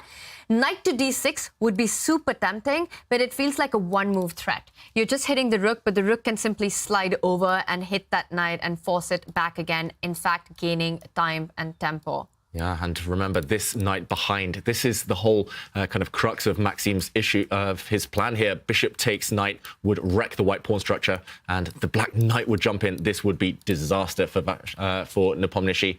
It would pretty much be match over if what black can ruin the white structure. And, okay, this position on the board, moment of truth. 5 minutes against 6 minutes. Jan needs something magical and quickly. He needs to win, remember. He needs to win. A draw won't suffice. And he goes for knight g5. And I think that is the natural approach here. You want to keep that knight on f3 defended. Do not destroy the pawns in front of your king. Jan does it. We see some trades happen. That bishop on d5 is becoming a big bishop now. Big bishop. White's knight, not a small knight, but black's bishop definitely playing an important role. And, okay, he's paused here, Nepomniachtchi. We would expect the white knight to take back. There we go. He does eventually play it. But this knight doesn't have too many retreat squares, too many escape squares. So Maxim will give it a little nudge, a little kick, and the knight will be forced back where it came from. And that position, David, needing only a draw. You go 8-6. It's such a natural move to play to kick this knight out. The only square the knight where it came from. It gives black the opportunity to actually trade off the bishop for the knight, ruining white's kingside pawns in the bargain there. This looks like a position which is risk-free for black. It should be. You can just park your king on a safe square, bring the black queen to the center. It's hard to imagine black losing this. But he's pausing here, Vachier-Lagrave. What else could he be looking for? Maybe he's just going to leave the white knight where it is right now. I guess you can bring the queen into the center immediately. But it's just so natural. How can anyone resist kicking this knight away out of the black camp, out of the black half of the board? Vachier-Lagrave slowing down. He knows he's so close. He's on the brink of that grand final against Magnus Carlsen tomorrow. The only thing as black that you'd want to allow is give white time to coordinate the knight and queen for an attack. For example, and I really like this move, but I was just going to point out a trade on the E-line, another trade on the E-line. The queen, white queen taking control of the E-line could have been dangerous, but Maxim is going to have none of it. He kicks out that knight, and now this is a big decision moment. This is a critical moment. David, I think if Maxim goes with bishop takes knight, that means that he is trying to shut down the position. Any other move, he's ambitious for more. Yeah, and I guess this knight isn't running away anytime soon. You can maybe take it a bit later. So you can delay the decision. But Maxim, he's very direct.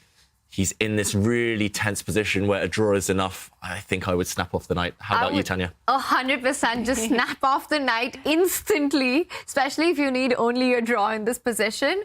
But there's a reason that Maxim is, a world-class player, one of the best in the world. He might come up with something completely different, but bishop takes knight is just so tempting right now. Yeah, and Jan's gone from one of those posers, arm behind the head. He's not looking too happy right now. He's restless. He wants Maxim to move. He wants to break this tension, but he's not feeling optimistic. Maxim is actually the chess player with the most normal sitting positions in chess, I think. Well, okay, so now he's doing something as well. Heavy is the head. He needs to just rest it, He needs some support here. And he's burning a lot of time, though. 1.5 minutes on this move. The clock might be the one factor that can come back to haunt him later. I think just take this knight, but is he feeling more ambitious? He's not been playing for the draw. He's been playing kind of very principled, very correct moves here. So maybe he'll just move the black king to a safe square. Maybe he'll push the black g-pawn if he wants to go for checkmate. Oh. No, he removes that knight and then pushes the g-pawn. He's just stopping the white queen from activating. Getting closer to that draw that will secure him the grand final. Yes, and that's why I think both David and I were talking about this move, the trade that we just saw happen, because it takes all pressure off the position. And with white's kingside weaknesses, it's always going to give Maxim chances to create perpetuals, ideas against the attack if white got ambitious for the queenside pawns of Maxime. And right now we see it is about control of the E-line. It's the only open file in the position. It's the only thing that white can fight for right now. He wants to try and double up, perhaps triple up, and look for a way to penetrate into black's camp. Yeah, it still looks fine for black, but one thing I will mention is that Magnus Carlsen himself said one of the best players in the world at major piece endgames, when it's just queens and rooks, is Jan Nepomniachtchi. He's extremely good at maneuvering there, kind of setting little traps, especially when his king is safer than the opponent's. And if you compare the kings, Tanya, you mentioned that white's also vulnerable, but black's maybe slightly more open, slightly more airy. And if the white queen ever finds herself in black's camp, in black's half of the board, there are targets. And this, for Jan, at least he knows now minimal risk of losing. Maxime is playing for a draw. Maybe bishop takes knight was just a psychological signal that he's taking slightly kind of passive decisions for the first time in this game. And Jan, at least a slightly more positive pose. And maybe it's really not as simple as it looks right now. As you mentioned, that white has something to play for, the E-line, which is something that Maxime has to avoid. For example, a rook takes rook trade right now would actually immediately invite white's queen on the open active E-line, not only giving checks on e6, but with the direct threat of winning a queenside pawn. So black doesn't have time for queen d4 because of the point that you made, that white's queen just enters in with e6. So that did not happen, but something extremely drastic happened. Whoa, and Maxime, is this the nerves? He's really trying to rush things now. He's trying to open up lines towards the white king, but will this backfire? Maybe the black king is actually the one that should be sweating right now. And I'm expecting a trade just to capture this pawn. And the whole reason Jan put his rook on this square is because he's ready to slide across. And look at the targets. If you take now, suddenly the black king starts to get nervous. And okay, he goes for something very, very similar here. Instead of taking, though, he just shuffles his king to the corner. The other white rook will be the one targeting black's heavy pieces, black's royal pieces here. Oh, I don't know, Tanya. Suddenly there's no safety at all. Suddenly this is really springing to life. And look at the clocks. With under 2 minutes, white is the one attacking. Especially after the last move that Maxime just made. I mean, g4, opening up your own king, inviting white on the open g line. And notice how it's white's rooks that are first to the party on the g line. And I was thinking that last move by Jan Nepomniachtchi, is Jan not on his check? Yeah, he's just left for a moment here. Wow, that's a lot of confidence with 4 minutes on the clock and having to win this position with just the major pieces on the board. Maxime doesn't care. He's going ahead with Gary the G-pawn, Harry the H-pawn. Wow. But this could really backfire. It could come down to that king's safety. We see the eval bar give a huge, huge advantage to white. It's not that clear to me. Why is that the case, David? It's not clear to me either. It looks like Maxime's playing logical moves, very risky moves, we should mention, but logical moves. And wow, just below the board, we do see the computer suggestions. And white's best move was queen to e2, very subtle, trying to force the issue on the e-line. This makes a lot of sense, though. He's trying to conquer the open file. And after a trade of rooks, white's queen will join the party. And okay, look at now, black only has one move to minimize the damage. Anything else is pretty much winning for white. And this is not an obvious move. It's just ignoring the tension between all the rooks and pinning white's rook in the center. We have to show this.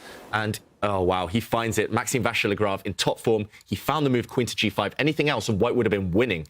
And he is now, rather than white winning, black is pinning. And it's all because of this white queen, being undefended. It's all about control of the E-line. And David, you should show why queen g5 had to be played. Black's queen couldn't defend that rook on e8. If you try to just double down on your own E-line, the point is that white just trades everything on e8, and then it becomes about those king safety, that ambitious play on the king side. It's white's queen that jumps over to target black's king and wins pawns with some deadly checks there. Yeah, you pick up everything with gain of time, gain of tempo. And black's move, not just pinning, actually, it does have an ulterior motive, of course, the pin, but it might also sneak in the black queen now. And it's all about king safety. As Tanya mentioned, the first one to deliver a check will most likely win this game. Things will turn in their favor. And just a couple of moves ago, it looked like white might deliver the first check. Now it might be black. And just one inaccurate move, Jan Nepomniachtchi has blown some of his advantage. He should, in this previous position, have moved his queen, because now he does conquer the e-file. Queen to g5 no longer possible because the white rook was simply win material. And okay, he did eventually move his queen, and now offering the endgame Jan Nepomniachtchi. The question is, to trade or not to trade? do you seek safety in a queenless position? You could go in towards the white king, but I think this would actually be a false ally because white is the first to start delivering checks and black's queen still needs a few moves. Look at this. He has to trade queens. The computer confirms. Queen takes queen, the only move, otherwise white is winning. Whoa, the drama is not over in this game. It's not over at all. And this is not appealing, actually, this endgame, because it looks like the white rook is just going to feast on all of these weak black pawns. So this is a judgment call. Wow. Vachier-Lagrave. And he makes the blunder. Oh, the bar jumps up for Jan Nepomniachtchi. Oh. And Jan frowns. Suddenly a new lease of life for him. The white queen might come in. She's got some really tempting moves into the black camp. And, yeah, OK, she gives a check. Look at the bar grow. Maybe there's a forced checkmate in the coming moves. White's queen is going to come out the way. White's rook is going to join the party. And Maxime blowing it under 1 minute. No time to defend. White can give another check. Diagonal checks are always really effective in these types of positions. Unbelievable. And for Maxime Vachier-Lagrave, he has only one check on h3. That white king lands on g1 and there's no way to get through. So white actually has one more move to try to get his rook into the attack. But David, like you say, it might just be as simple as giving checks. You can go queen to h6, bring that rook to the 6th rank, and just simply based on the fact that black only has a single check on h3. To me, queen h6, rook e6 looks extremely scary here. Yeah, the first time in this match, I mean, one of the first times in this tournament, Maxime Vachier-Lagrave has made a mistake of such magnitude, turning an equal position into a losing one. But remember, Nepomniachtchi, he's so good in these heavy piece positions, major pieces we call it, when it's just queens and rooks.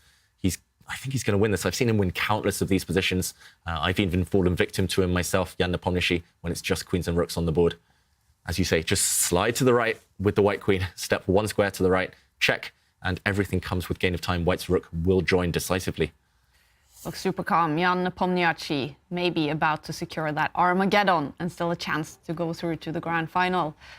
Maxime Vachier-Lagrave as well, super calm. Do you think he's noticed that he did blunder there? I think he has a feeling. He's calculating right now, just trying to hold things together, keep things together. But every chess player has instincts, right? And as soon as your king starts getting checked around like this, whoa, I'm surprised. Oh, whoa. And another blunder. It keeps going, that bar. Now the black king can use a safer square. I thought first slide to the right, force the black rook to block, and then go this way. Now black has a good defensive formation. Now the white rook cannot join with gain of time. Okay, going for your idea, Tanya. Going for checkmate, but maybe it's an illusion here. Maybe there's no checkmate to be found. And I think that's the point. If there's no checkmate to be found, that gives black the opportunity to actually pick up a very important f2 pawn. It's all about, is Jan Nepomniachtchi threatening a check, and mate? If not, Maxime can take the pawn on f2. Only move here to avoid defeat. He's got 10 seconds. He cannot get tempted to take a pawn with check. Don't take the h3 pawn. He finds the right pawn to capture. Wow, how impressive is that? That is extremely impressive. Jan Nepomniachtchi frowning. He thinks there's a checkmate against the black king, but there isn't. The black king is living a charmed life. It's surviving. But how is this not a checkmate, David? That's the big question. It looks like the rook and queen are so powerful. Where is the king hiding? It's just going to hide around its rook if white checks with the queen. This direction, the black king will run and use the black rook as shelter. And it's continuing to run. It looks like checkmate visually, but he has to go for this Vachier-Lagrave. He has to keep running with his king. What is the move now? There we go. He continues running. He might even zigzag into white's half of the board. Wow. Keep running into the center here. Nepomniachtchi assumed this was winning. It looks winning for white, but the computer gives the cold, harsh truth. This is a draw. White has nothing better than delivering perpetual check, and that would eliminate him. Wow, but this, I mean, with 16 seconds on the clock for MVL, is it hard to protect that, to find squares for that king? It's super hard, but he's made all the hard decisions already of taking that pawn on f2 and just going king of the hill, and I think it will continue. Like David is saying, that if white gives check on that d8 square, which is the most tempting move in the position, you want to keep up the momentum. If it's black to play Kaya, it's game over, because black's queen will just continue to give checks. And now the king can start marching up on those dark squares that you're pointing out. King e5, king f4, king to g3, or the other way around. Either of the two sides on the diagonal and the king is safe. This is crazy. The black king is hiding behind enemy lines. It's even taking pawns. Whoa. And black is actually going to be the one delivering checkmate. The checks are going to dry up and white's king is at the enemy's mercy. 4 seconds for Jan Nepomniachtchi. It's Jan who's going to get flagged, and Jan shaking his head. The checks dry up. It's game over. And Jan loses on time. Maxime progresses. Wow, what a dramatic game. Jan Nepomniachtchi is knocked out of the AI Cup, not happy with himself. He was about maybe to win that final game and take it to Armageddon, but it is over. You see the winner of the losers final right here. Maxime Vachier-Lagrave playing amazing chess over the last few days. And now he is ready to play Magnus Carlsen in tomorrow's grand final. Did he get lucky though in that final game, Tanya? You make your luck on the chessboard, and that's exactly what Maxime Vachier-Lagrave did. He was so resourceful. There were mistakes that happened, but it's chess. It happens to the best players. But finding this idea of getting the king to safety to actually deliver checkmate to your opponent, that is a sign of genius. Kaya, just brilliant form by Maxime. What do you think about this game, David? Yeah, it was a roller coaster. He gave chances, but he created his own chances. And in the end, I think he deserved to win the match overall. As Tanya mentioned, a king walk for glory, marching your opponent, kind of leading from the front with your king. It's unique. And yeah, he took it in the end. And let's take a look at the game, David. Oof, let's take a look at the moment. Jan Nepomniachtchi actually did have a win, but it was tricky. We can't blame him for not finding this. He gave a check with his queen from this square, but first he should have done a bit of a shimmy. First he should have checked from this direction, forcing the black rook to block, and then this check, forcing the black king away, and now another check should and would have most likely ended it. Still some finesse needed. You still need all of the details worked out here. Not easy with the clock ticking. Instead, let's look at the march to glory. A check, the black king moved, white's rook came in, but there was no mate. The black king continuing to do all of the work on its own, fighting against the might of white's queen and rook. And here we saw the black king march to glory. In, and win. We saw it here, and sooner or later, black did end up delivering checkmate.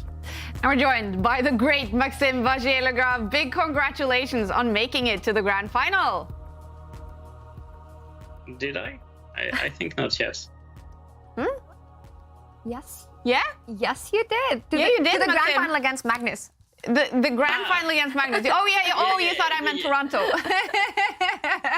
No, you are definitely in the grand final. Toronto, yeah, still not 100% correct. So congratulations on making it to tomorrow's grand final, Maxime. Yeah.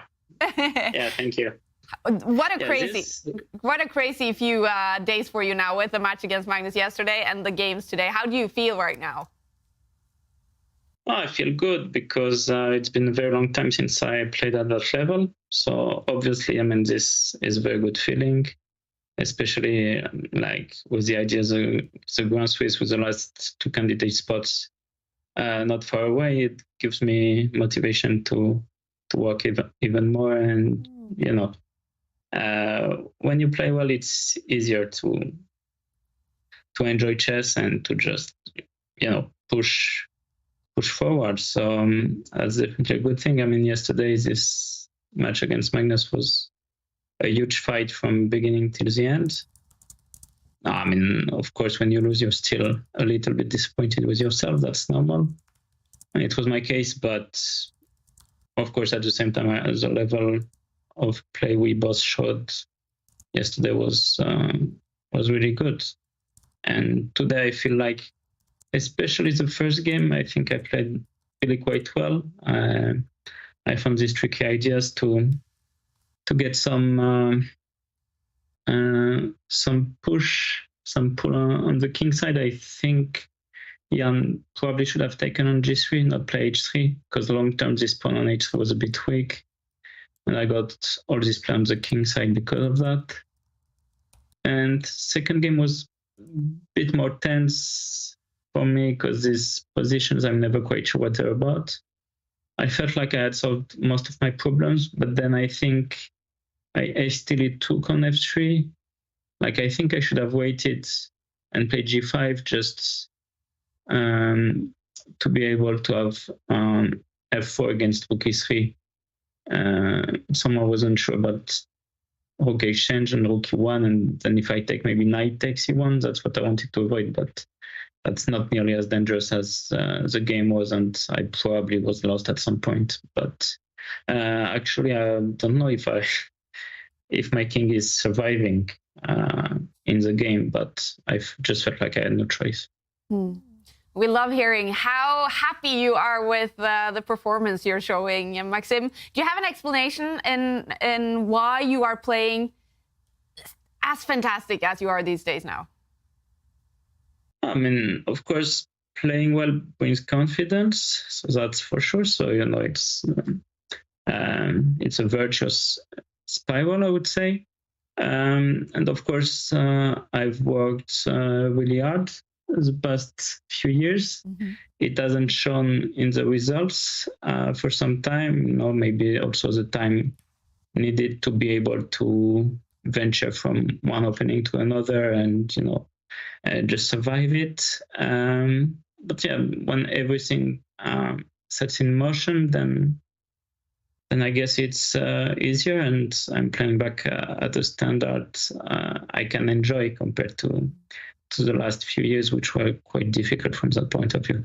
Yeah, and what does it mean to you to now also show the world that you are still one of the very best players in the world, all the way up there?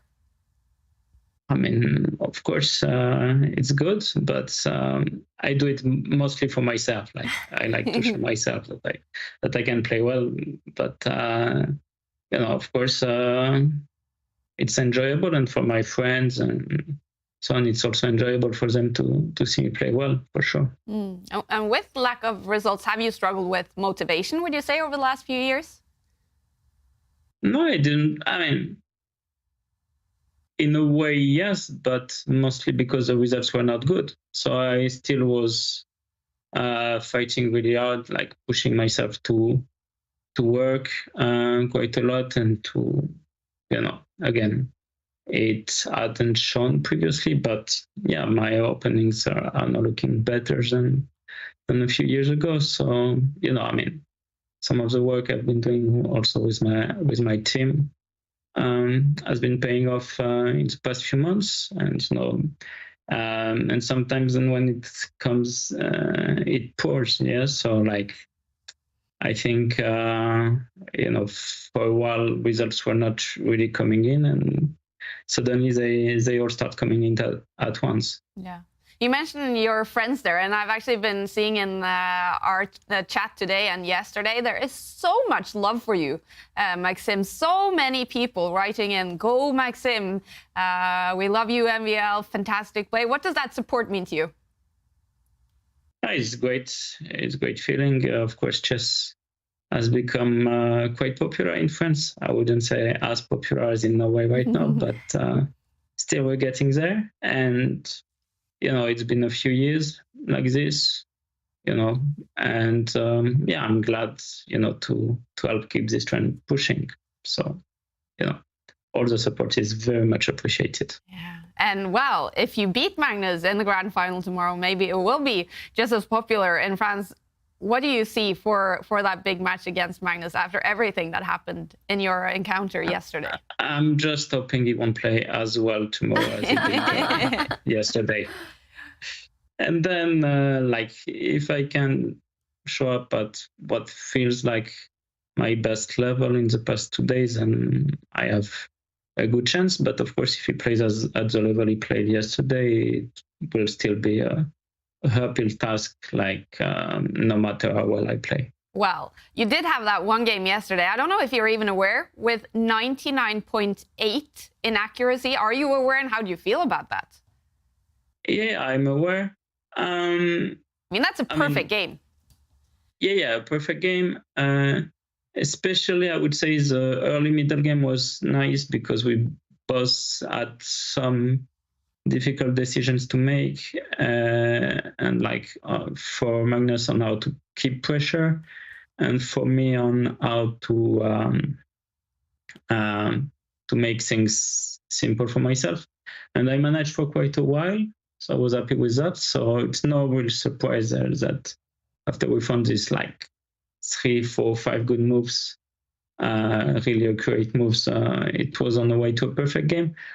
I do think I made my life a bit more complicated than it should have been in the end game. But at the same time, everything was coming down to the same in that position. Even what I did, it made it it forced me to find a few more accurate moves, whereas I think I could have made it easier. But draw is draw, so it didn't really matter, at least for the accuracy score. But in general, the match was of very high quality yesterday, not only that game. And I just want to ask Maxime, the Tour Finals in Toronto in December, how much has that been on your mind throughout the tournament, or is it something you've tried to push to the back of your mind? Oh, honestly, no, I did play quite well in one of the events previously in second division, where I made the finals. But I didn't even think that... I knew that if I win this event, then I qualify automatically. And I think I do have to win this event now. But honestly, I didn't even really think about it. I've been quite absent from this tour, like compared to regulars. But yeah, I'm happy to show form. And of course, it would be great if I qualify to Toronto. First of all, because, maybe I'll need to visit the city a second time, at least I hope so. And also Canada, I've actually never been to Canada, so it would add to my country list quite nicely. Yeah, very cool. All right, so Maxime, tomorrow is going to be a big day fighting. If you win the grand final, you get that ticket to Toronto. And also, as we understand, that would be a very, very nice tournament win for you, a result that you have been longing for. So next 20 hours now, what will they look like for you? What will you do to get ready for that big, big match? I'll definitely get some rest. And, probably, I don't know if tomorrow morning I'll be brave enough to go for some run. I wanted to, but it will depend on how I feel tomorrow morning when I wake up. And then, normal day, like I've been doing a little bit of chess, not too much because these days are quite intense, actually. But of course, a little bit of preparation is overdue, especially against Magnus, but against everyone. And then, just take some good walk, get myself some good food, and then life is good. Fantastic. MVL, we wish you best of luck in that big final tomorrow, and congratulations with the way you're playing and your results. Thank you. Thank you for joining us. He is ready for the grand final. Maxime Vachier-Lagrave to face Magnus Carlsen. This is the summary of his losers final against Nepomniachtchi. Is it that one brilliancy and also accuracy above 90% that got him the match win? Yeah, he was consistent, he was strong. When he had only moves, he found them, and he deserved to go through in the end. Great fight from Nepomniachtchi, who's had a great run in the tournament, but in the end, Maxime just at his best. And to hear how much this means to him, Tanya, how do you react to that? It was really cool, what he said, that it wasn't even something that he was thinking about because it's his first time in Division 1 and he had a good run in Division 2. But to get to this point where he has a real shot, I think it's really special. And tomorrow he has to beat Magnus not once, that's right. twice to get to Toronto. It's not going to be easy, of course, but what we saw yesterday, Kaya, he said if Magnus keeps up that level, then it's going to be an uphill task. But I think if Maxime keeps up that level, he's got a shot. Do you think this is the moment, with the way he's playing now, this is the chance for MVL to get that incredible 2 match wins? Definitely. Just he seems like in a really happy place right now. It seems like he's calm, and that's important against Magnus. You just have to take it move by move, step by step. I know it's a cliche, but he just needs to win that first game, win the first match, and then the second, if we have that reset tomorrow, he'll be confident. Yeah. It's definitely possible, definitely. It's been 4 days in the AI Cup, only one more day in the regular events in the Champions Chess Tour as well. Let's take a look at the bracket, the road to the grand final. Maxime, he started out knocking down Alireza Firouzja to the losers bracket. Magnus Carlsen playing Nakamura on that first day. They did play in the winners final. It was an exciting match yesterday. Magnus won it in Armageddon to go straight through the grand final, and MVL winning here in the losers final is ready for another match against Magnus Carlsen. It's going to be best out of 4. If MVL wins that, there will be a rematch with best out of 2 to decide who wins the AI Cup. And still 3 players in contention for that final ticket to Toronto. MVL, he has to win against Magnus tomorrow. If he does, he will be the player to go to Toronto. If he loses and Fedoseev wins Division 2, he is playing the grand final in Division 2, Fedoseev goes to Toronto. If none of those 2 happens, it's MVL going through. I mean, crazy. Still 3 players in contention. Yeah, it will be Nepomniachtchi going through if both MVL and Fedoseev lose tomorrow. It's a race to the finish. It's coming down to the last few moves of the whole season, keeping us on our toes. Yeah, it's absolutely crazy that on the last day, the very last match, all 3 players have a shot to get to Toronto. Maxime Vachier-Lagrave, Jan Nepomniachtchi, and Vladimir Fedoseev. Yeah. It's going to be a grind. It's been a long grind for all the players. Still 1 spot left to go to Toronto. And talking about grinding, one of you will now be announced as the winner of our competition today, where you can win the book, Grind Like a Grandmaster. It's brand new. David's been working on a chessable course, and now it's also a book. And look at that, it's signed not only by David Howell, but also by Magnus Carlsen. The competition was Caption, this very cool picture. And do we have a winner? Okay, we have a winner. David, who is the winner? So our winner is Olivier Boulian, and he's come up with a rap that Tanya has promised to sing. I'll sing if you grind like a grandmaster to it, David. Deal, and it's to the tune of Eminem, I believe. Let's do it. So this looks like a job for me, so everybody just follow me, because we need a little chess strategy, because it feels so empty without me. Congratulations. Fantastic. I hope we recorded that. Very good job, you guys. And, well, congratulations to the winner of the Grind Like a Grandmaster book. Tomorrow is the final day of the AI Cup. It's Magnus Carlsen against Maxime Vachier-Lagrave. They brought popcorn chess yesterday. More of that tomorrow. We hope you will be back. Thank you for watching, everyone. Have a good night sleep or a good day wherever you are in the world. We'll see you tomorrow. Bye for now. Ooh, Jan doing Jan things or not? Wow, that's an aggressive move. Bon, meanwhile, what's happening? Not do anything. Oh, I think he's just losing. Jan is bobbing his head here. Anish knows it. He is knocked out of the AI Cup. Whoa. Wow. It's over for Jan Nepomniachtchi. MVL takes the lead. Jan Nepomniachtchi is knocked out of the AI Cup, not happy with himself.